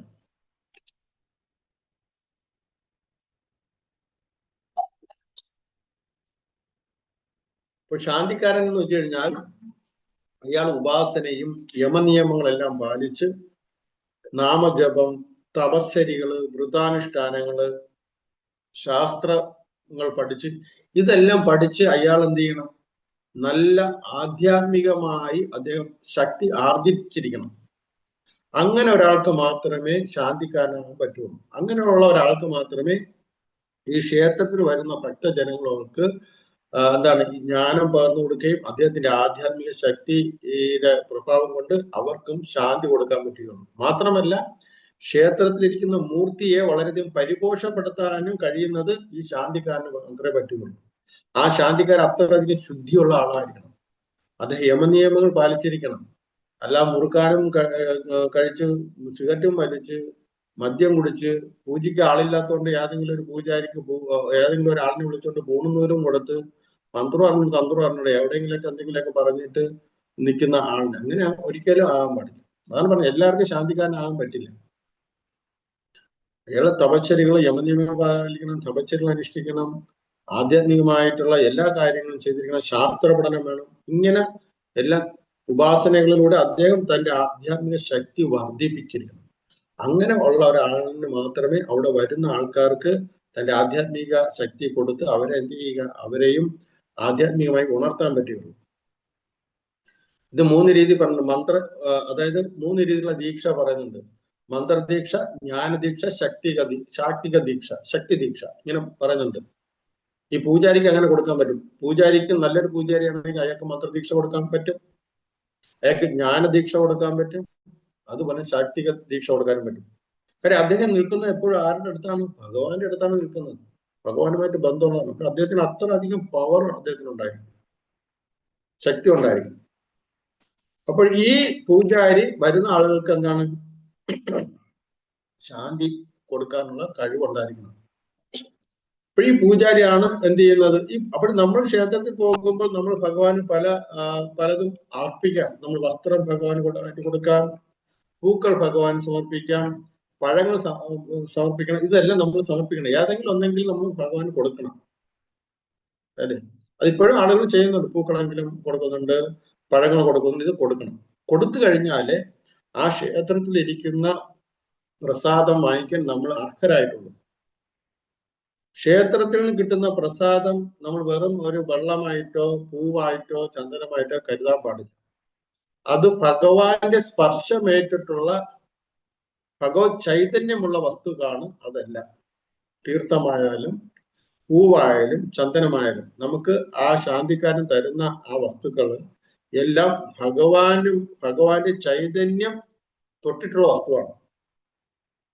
അതായത് ഒരു കാന്തിക ശക്തി കൊണ്ട് വേറൊരു വസ്തു കാന്തമായി മാറുന്നത് പോലെ ഭഗവാനുമായിട്ട് ബന്ധപ്പെട്ടിരിക്കുന്ന വസ്തു അതുപോലെ ആത്മീയ ചൈതന്യമുള്ളതായി മാറിയിരിക്കുകയാണ്. അപ്പോൾ ആ വസ്തുവാണ് ഞാൻ അത് ഉപയോഗിക്കുന്നത്, എനിക്ക് ആ പൂജാരി തരുന്നത്. അപ്പോൾ ആ പൂജാരി നമുക്ക് ആ പ്രസാദം തരുമ്പോൾ നമ്മൾ ഗുരുവിൽ നിന്ന് ദീക്ഷ സ്വീകരിക്കുന്നത് പോലെ വളരെയധികം ബഹുമാനത്തോടുകൂടി അത് സ്വീകരിക്കണം. ഈശ്വര സ്പർശമേറ്റിട്ടുള്ള വസ്തുവാണ് അത്, അല്ലേ? അപ്പോൾ ആ വസ്തു നമുക്ക് തരുമ്പോഴത്തേക്ക് നമ്മൾ അതുപോലെ തന്നെ നമ്മൾ പ്രവർത്തിക്കണം. അപ്പോൾ ഈശ്വര സ്പർശമേറ്റിട്ടുള്ള ജലം നമ്മൾ തരുമ്പോൾ നമ്മൾ ആ ജലത്തിനെ നമ്മുടെ കയ്യിൽ ഒഴിച്ചതിന് ശേഷം കയ്യിൽ ആ തീർത്ഥം നമ്മൾ എന്ത് ചെയ്യണം, അത് എച്ചിലാക്കാതെ അതിന്റെ താഴത്തൂടെ വരുന്ന സ്ഥലത്തൂടെ നമ്മൾ കുടിക്കണം. ഇങ്ങനെ കുടിക്കണം. അല്ല ഇവിടെ വെച്ചിട്ട് മറ്റേ കാടി കുടിക്കണമെന്നൊക്കെ മൂന്ന് പറഞ്ഞ സൗണ്ട് ഉണ്ടാക്കി കുടിക്കാൻ പാടില്ല. ചില ആളുകൾ അങ്ങനെയൊക്കെ ചെയ്യാറുണ്ട്. അങ്ങനെ ചെയ്യാൻ പാടില്ല. നമ്മൾ ഈ പത്മതീർത്ഥം എന്നാണ് എന്നെ പറയുന്നത്. ആ പത്മതീർത്ഥം നമ്മൾ കയ്യിൽ ഉൾക്കൊണ്ടിട്ട് നമ്മൾ ഇങ്ങനെ ഒലിച്ചു വരുന്ന ആ സൈഡിൽ കൂടെ ഇങ്ങനെ ഇവിടെ ആകാൻ പാടില്ല. കാര്യം അടുത്ത സാധനം നമ്മൾ വാങ്ങിക്കാൻ പോവുകയാണ്. അതുകൊണ്ട് അത് എച്ചിലാകാൻ പാടില്ല. അതുകൊണ്ടാണ്. അപ്പോൾ തീർത്ഥം ഭഗവാന് നമ്മൾ ആ തീർത്ഥം കുടിക്കുമ്പോൾ നമ്മളൊരു മന്ത്രം പറയണം. അകാല മൃത്യുഹരണം സർവവേദി വിനാശനം അശേഷ ക്ലേശ നിശേഷണം ശ്രീകൃഷ്ണ പാദോദകം പീത്വ ശിരസ ധാരയാമ്യഹം എന്നിങ്ങനെ പറയണം. അശേഷ ക്ലേശ നിശേഷം, അതായത് നമ്മൾ ആ തീർത്ഥം കുടിക്കുമ്പോഴത്തേക്കും നമ്മൾ ഇങ്ങനെ പറഞ്ഞു, ഇത് ഭഗവാന്റെ തീർത്ഥമാണ്. ആ തീർത്ഥം കുടിക്കുന്നതോടുകൂടി ഞാൻ എന്തെങ്കിലും വളരെയധികം ശുദ്ധനായി മാറണം. ശ്രീകൃഷ്ണ പാദോദകം പീത്വ ശിരസ ധാരയാമ്യഹം എന്ന് നമ്മൾ തീർത്ഥം ഇങ്ങനെ കുടിച്ചതിന് ശേഷം ബാക്കി വരുന്നത് നമ്മൾ എന്ത് ചെയ്യണം, നമ്മൾ അത് തലയിൽ തടവണം. അപ്പോൾ ആ തീർത്ഥം നമ്മൾ കുടിക്കുന്നതോടുകൂടി നമ്മൾ അത് മനസ്സിൽ വിചാരിക്കുന്നത് ഭഗവത് സ്പർശമേറ്റിട്ടുള്ള തീർത്ഥമാണ്, ഭഗവാന്റെ. അപ്പോൾ അതോടുകൂടി എൻ്റെ അന്തരംഗം എല്ലാം ശുദ്ധിയായി. ബാഹ്യം ഞാൻ ആ ബാക്കി വരുന്ന തീർത്ഥത്തിന് എൻ്റെ തലയിൽ തടയുമ്പോൾ എൻ്റെ ബാഹ്യ ശരീരവും ശുദ്ധിയായി. അപ്പോൾ ഞാൻ അങ്ങനെ ഈശ്വര സ്പർശമേറ്റുള്ള വസ്തു ഞാൻ ഉപയോഗിച്ചതോടെ ഞാനും എന്ത് ചെയ്യും, വളരെയധികം ഈശ്വര സ്പർശിയായത് കാരണം ഞാനും വളരെ ശുദ്ധനായി മാറി. എന്നിട്ട് പൂവ് തരും. ആ പൂവ് എന്താണ്, ഞാൻ നേരത്തെ പറഞ്ഞു, പൂവെന്ന് പറയുന്നത് പഞ്ചഭൂതത്തിൽ ആകാശത്തിനെ പ്രതിനിധീകരിക്കുന്നതാണ് പൂവ്. അതുകൊണ്ടാണ് പൂവ് നമ്മൾ അവിടെ എന്ത് ചെയ്യുന്നത്, ആകാശത്തിന്റെ സൂക്ഷ്മ സ്വരൂപം എന്താണ്, ശബ്ദമാണ്. ആകാശത്തിന്റെ സൂക്ഷ്മ സ്വരൂപം ശബ്ദം. അതുകൊണ്ട് നമ്മൾ ആ പൂവിനെ കിട്ടിക്കഴിഞ്ഞാൽ ഒന്നിൽ തലയിൽ വയ്ക്കും, അല്ലെങ്കിൽ എവിടെ വയ്ക്കും, കാതിൽ വയ്ക്കും, ചെവിയിൽ വയ്ക്കും. കാര്യം ശബ്ദത്തിന്റെ സ്വരൂപമാണ്, അല്ലെ? ആകാശത്തിന്റെ സൂക്ഷ്മ ശബ്ദം. അപ്പോൾ കാതിൽ വെച്ച് കഴിഞ്ഞാൽ ഞാൻ ഇനി ശ്രവിക്കേണ്ട കാര്യങ്ങളെല്ലാം നല്ല കാര്യങ്ങളെ ശ്രവിക്കാൻ പാടുള്ളൂ. കാര്യം ഭഗവാൻ സ്പർശമേറ്റ വസ്തുവാണ് ഞാൻ ധരിച്ചിരിക്കുന്നത്. ഞാൻ ഒരിക്കലും നുണ പറയുന്ന കാര്യം കേൾക്കാൻ പാടില്ല, മറ്റുള്ളവരെ പറ്റി മോശം പറയുന്ന കാര്യങ്ങൾ കേൾക്കാൻ പാടില്ല, മോശമായ കാര്യങ്ങൾ കേൾക്കാൻ പാടില്ല, അതൊന്നും കേൾക്കാൻ പാടില്ല. അതുകൊണ്ട് കാര്യം ഞാൻ ഇപ്പോൾ ശുദ്ധനായി. അതുകൊണ്ട് നല്ല കാര്യങ്ങൾ, സത്കാര്യങ്ങൾ മാത്രമേ കേൾക്കുന്നതായി നമ്മൾ ശ്രമിക്കുള്ളൂ. ആരെങ്കിലും നുണയും മറ്റുള്ള ഗ്രാമീണ കഥകളൊക്കെ പറയുമ്പോഴത്തെ അവിടെ നിന്ന് നമ്മൾ എന്ത് ചെയ്യാൻ വേണ്ടിയില്ല, ചെവി കൊടുക്കാൻ പാടില്ലെന്ന് അർത്ഥം. കാര്യം ഞാൻ ഇപ്പൊ ക്ഷേത്രത്തിൽ പോയി ശുദ്ധനായ ആളാണ്, ഭഗവാന്റെ വസ്തു ധരിച്ചിരിക്കുന്നതാണ്. അതുകൊണ്ട് ആ രീതിയായിരുന്നു ഞാൻ. പിന്നെ ചന്ദനം ഞാൻ ശരീരത്തിൽ ചാർത്തി. ആ തന്ന പ്രസാദം ഞാൻ ചന്ദനം എന്റെ ശരീരത്തിലെല്ലാം ചാർത്തിയത്. കാരണം ഈ ശരീരം ഇപ്പോൾ ഭഗവാന്റെ ആ ഒരു അനുഗ്രഹം കിട്ടിയിരിക്കുന്ന ശരീരമാണ്, ആത്മീയ ചൈതന്യം എനിക്ക് കിട്ടിയിരിക്കുകയാണ്. അതിനാൽ ഈ ശരീരം കൊണ്ട് ഞാൻ ശുദ്ധമായ കർമ്മങ്ങൾ, നല്ല കർമ്മങ്ങളെ ചെയ്യാൻ പാടുള്ളൂ. ഈ ശരീരം കൊണ്ട് ഞാൻ ഇനിയും കോഴിയെ വെട്ടാനോ ആടിനെ വെട്ടാനോ അല്ലെങ്കിൽ മത്സ്യം ഉപയോഗിക്കാനോ അങ്ങനെ ഉപയോഗിക്കാൻ പാടില്ല. ഇനി ശുദ്ധനായി. കാരണം ഈശ്വര സ്പർശം ഏറ്റിട്ടുള്ള ആ ഒരു പ്രസാദം എന്റെ ശരീരത്തിൽ ഇരിക്കുകയാണ്. അതിനാൽ ഞാൻ അത് ഉപയോഗിക്കാൻ പാടില്ല. അതുകൊണ്ട് ആ ശരീരം കൊണ്ട് നല്ല സത്പ്രവൃത്തികളെ ചെയ്യാൻ പാടുള്ളൂ, മറ്റുള്ളവർക്ക് ദോഷമൊന്നും ചെയ്യാൻ പാടില്ല. ഇങ്ങനെ സത്പ്രവൃത്തികൾ ചെയ്യാൻ പാടുള്ളൂ. ഞാൻ തീർത്ഥം കുടിച്ചു. ആ നാവ് കൊണ്ട് ഞാൻ മറ്റുള്ളവരെ ഉപദ്രവിക്കുന്ന രീതിയിലുള്ള വാക്കുകൾ ഉപയോഗിക്കാൻ പാടില്ല, മോശമായ വാക്കുകൾ ഉപയോഗിക്കാൻ പാടില്ല. നാവ് ഭഗവാന്റെ നാമത്തിനും സത്കാര്യങ്ങൾ ഉപയോഗിക്കാനും വേണ്ടിയിട്ട് ഉപയോഗിക്കാം. അപ്പൊ ഇങ്ങനെ ആകുമ്പോഴത്തെ എന്താണ്, നമ്മളും സത്വഗുണത്തിലേക്ക് നമ്മുടെ അവബോധം ഉയരും. അങ്ങനെ ഒരാൾ ചെയ്യുമ്പോഴത്തേക്കാണ് അവർക്ക് എന്താണ്, വളരെയധികം ശ്രേഷ്ഠത ഉണ്ടാകുന്നത്. അപ്പോൾ നിസ്സാരമായിട്ടുള്ള കാര്യമല്ല ഈ ക്ഷേത്ര ആചാര അനുഷ്ഠാനങ്ങൾ, വളരെയധികം പ്രാധാന്യമുള്ള കാര്യമാണ്. അപ്പോൾ ഈ രീതിയിൽ വേണം നമ്മൾ ആ പ്രസാദം നമ്മളെല്ലാം സ്വീകരിക്കേണ്ടത്. അപ്പൊ ഇവിടെ ഇസ്കോണിനെ സംബന്ധിച്ചിടത്തോളം ജിയ പറയുന്നത്, നമ്മൾ ആദ്യം ശരീരശുദ്ധി, ഇസ്കോണിന്റെ കാര്യമാണ് പറയുന്നത്, പഞ്ചാംഗത്തിൽ പറഞ്ഞത്. ശരീരശുദ്ധിയും വരുത്തിയതിനു ശേഷം വസ്ത്രശുദ്ധി വരുത്തി, അതിനുശേഷം നമ്മൾ രണ്ടാമത്തെ കാര്യത്തില് അഭിഗമനം കഴിഞ്ഞു. പിന്നെ ഉപദാനത്തിൽ ചെന്നപ്പോൾ നമ്മൾ ഭഗവാനെ ഉണർത്താൻ വേണ്ടിയിട്ട് പൂജാതി സാമഗ്രികളെല്ലാം ഒരുക്കി വെച്ചു. ഭഗവാന് വേണ്ടിയുള്ള നിവേദ്യം, കാര്യം ഭഗവാനെ ഉണർത്തി കഴിഞ്ഞാൽ നിവേദ്യം കൊടുക്കണം. അപ്പോൾ അതിനു വേണ്ടിയുള്ള സാധനങ്ങളെല്ലാം ഒരുക്കി വെച്ചു. ഇതാണ് മൂന്നാമത്തെ കാര്യത്തിൽ പറയുന്നത്, ഭഗവാനെ പിന്നെ നമ്മൾ പ്രവേശിച്ച് നമ്മൾ എന്ത് ചെയ്യണം, ഭഗവാനെ ഉണർത്തിയതിനു ശേഷം ആസനം പോലുള്ളത് നൽകണം. ആർക്യം, പാദ്യം, ഇതൊക്കെ നമ്മൾ നൽകണം. ഭഗവാനെ ഉണർത്തിയതിനു ശേഷം ഭഗവാൻ ഇരിക്കാൻ വേണ്ടിയുള്ള ആസനം, ഭഗവാന് ആചമനം കൊടുക്കുക, ആർക്യം കൊടുക്കുക, പാദ്യം കൊടുക്കുക, ഇങ്ങനെയൊക്കെ ഓരോ കാര്യങ്ങൾ. അതൊക്കെ പൂജാതി കാര്യങ്ങൾ പഠിക്കുമ്പോഴത്തെ പഠിക്കേണ്ട കാര്യങ്ങൾ. ഞാൻ പറഞ്ഞ ഈ പഞ്ചാംഗത്തിൽ ഈ വരുന്ന ജിയയിൽ അതാണ് വരുന്നത്. ഓക്കെ, അപ്പൊ ഇത്രയും കാര്യങ്ങൾ അപ്പോഴും നമ്മൾ വളരെ ശ്രദ്ധിക്കേണ്ട. ജിയ വളരെ ഇമ്പോർട്ടൻ്റ് ആണ്. അതായത് തീർത്ഥം കുടിച്ചു കഴിഞ്ഞാൽ ആ നാവ് ഭഗവാന്റെ നാമങ്ങളും മഹിമകളും അതിനു വേണ്ടി ഉപയോഗിക്കണം. ആ നാവ് കൊണ്ട് നമ്മൾ മോശമായ രീതിയിൽ പോകാൻ പാടില്ല. പിന്നെ അതുപോലെ തന്നെ ശരീരം മോശമായ പ്രവൃത്തി ചെയ്യാൻ പാടില്ല, കാതുകൊണ്ട് മോശമായ കാര്യം ചെയ്യാൻ പാടില്ല. ഇങ്ങനെ ആ ഒരു എപ്പോഴും ആ ഒരു രീതിയിൽ അവബോധത്തിലായി കഴിഞ്ഞാൽ അയാൾ ശ്രേഷ്ഠനായി മാറി. ശ്രേഷ്ഠൻ എന്ന് വെച്ച് കഴിഞ്ഞാൽ എന്ത് ശ്രേഷ്ഠത? ആധ്യാത്മിക പുരോഗതി അയാൾക്ക് പ്രാപിക്കാൻ വളരെ എളുപ്പമാണ്. ആ ഭഗവാനെ ദർശിക്കാൻ അയാൾ യോഗ്യനായി തീരും. ഇനി അടുത്ത നാലാമത്തുള്ളത് സ്വാധ്യായം. സ്വാധ്യായം എല്ലാവർക്കും അറിയാം. എന്താണ്? നമ്മൾ ഇതെല്ലാം ക്ഷേത്രത്തിൽ പോയി ഇതൊക്കെ കാര്യം ചെയ്താൽ മാത്രം പോരാ, നമ്മൾ ശാസ്ത്രങ്ങൾ നല്ലവണ്ണം പഠിക്കണം, ആചാര്യൻ നിന്ന് പഠിക്കണം. നമ്മൾ പറഞ്ഞു ക്ഷേത്രത്തിൽ ചെല്ലുമ്പോഴത്തേക്ക് ചിലപ്പോൾ എപ്പോഴും അവിടെ തന്നെ ജ്ഞാനമയത്തിലിരുന്ന ആചാര്യന് എപ്പോഴും കാര്യങ്ങൾ പറഞ്ഞു കൊടുക്കണമെന്നില്ല. അഥവാ ആ ജ്ഞാനം കേട്ട് കഴിഞ്ഞാലും നമ്മൾ അതിനെ എന്ത് ചെയ്യണം, വീണ്ടും അതിനെ ഹൃദ്യസ്ഥമാക്കാൻ വേണ്ടി നമ്മൾ ആ ജ്ഞാനം, ഭഗവത്ഗീത, ഭാഗവതം പോലുള്ള ഗ്രന്ഥങ്ങൾ നമ്മൾ വീട്ടിൽ വന്നിട്ട് പഠിച്ചിട്ട് അതെന്ത് ചെയ്യണം, പ്രാക്ടീസ് ചെയ്യണം. എങ്കിൽ മാത്രമേ ക്ഷേത്രത്തിൽ പോകുന്നതുകൊണ്ടുള്ള എല്ലാ പ്രയോജനവും ഉണ്ടാകുന്നത്. ശാസ്ത്രജ്ഞാനം അത്യന്താപേക്ഷിതമാണ്. എല്ലാത്തിനും ജ്ഞാനം വളരെയധികം പ്രധാനമാണ്.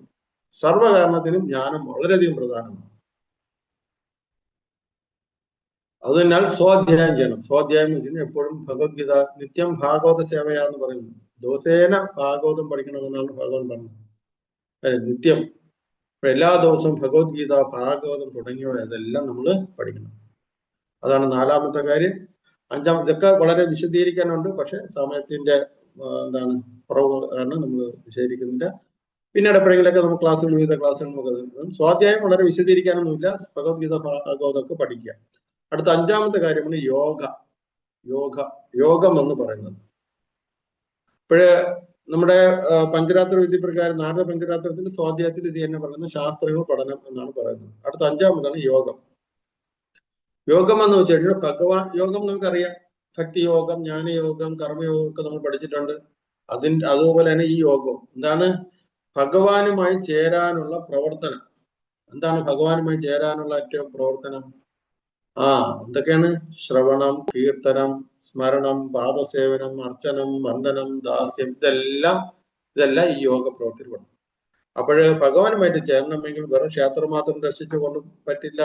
നമ്മൾ നാമജപം, എപ്പോഴും നാമം ജപിക്കണം, ഭഗവാന്റെ കാര്യങ്ങൾ കേൾക്കണം, ശ്രവണം ചെയ്യണം, അർച്ചന ചെയ്യണം, ഭഗവാനെ പൂജിക്കണം, ഭഗവാനെ നമസ്കരിക്കണം, വന്ദനം, ദാസ്യം, ദാസ്യ രീതിയിൽ എപ്പോഴും പ്രവർത്തിക്കണം ഭഗവാന്. ഈ രീതിയിലെല്ലാം നമ്മൾ പ്രവർത്തിക്കണം, എങ്കിലേ നമുക്ക് പറ്റുള്ളൂ.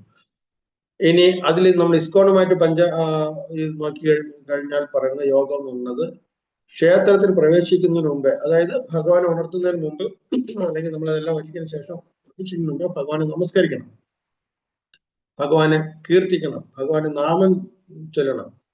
എന്നിട്ട് വേണം നമ്മൾ ഭഗവാനെ ഉണർത്താൻ പോവേണ്ടത്. രാവിലെ ഉറക്കപ്പായെന്ന് എണീറ്റിട്ട് എങ്ങനെയാണ് കുളിച്ചിട്ട് ഉറക്കം തൂങ്ങി ചെന്നിട്ട് ഭഗവാൻ ഉണർത്താൻ കയറാൻ പാടില്ല. ഭഗവാനെ സ്തുതിക്കുന്ന നല്ല സ്തുതി ഗീതങ്ങളൊക്കെ പാടിയിട്ട് അങ്ങനെ പ്രവേശിച്ച് ഹേ കൃഷ്ണ കരുണാ സിന്ധോ ദീനബന്ധോ ജഗത്പദേ ഗോപേശ ഗോപിക കാന്തരാധ കാന്ത നമസ്തുതേ, ഇങ്ങനെയൊക്കെ പാടിക്കൊണ്ട് ഇങ്ങനെ പ്രവേശിക്കുക, ഭഗവത് കീർത്തനങ്ങളാണ് പ്രവേശിക്കുക. അപ്പൊ ഇതാണ് നമ്മുടെ ക്ഷേത്ര ആചാര അനുഷ്ഠാനങ്ങളെ കുറിച്ചുള്ള നമ്മുടെ ക്ലാസ്.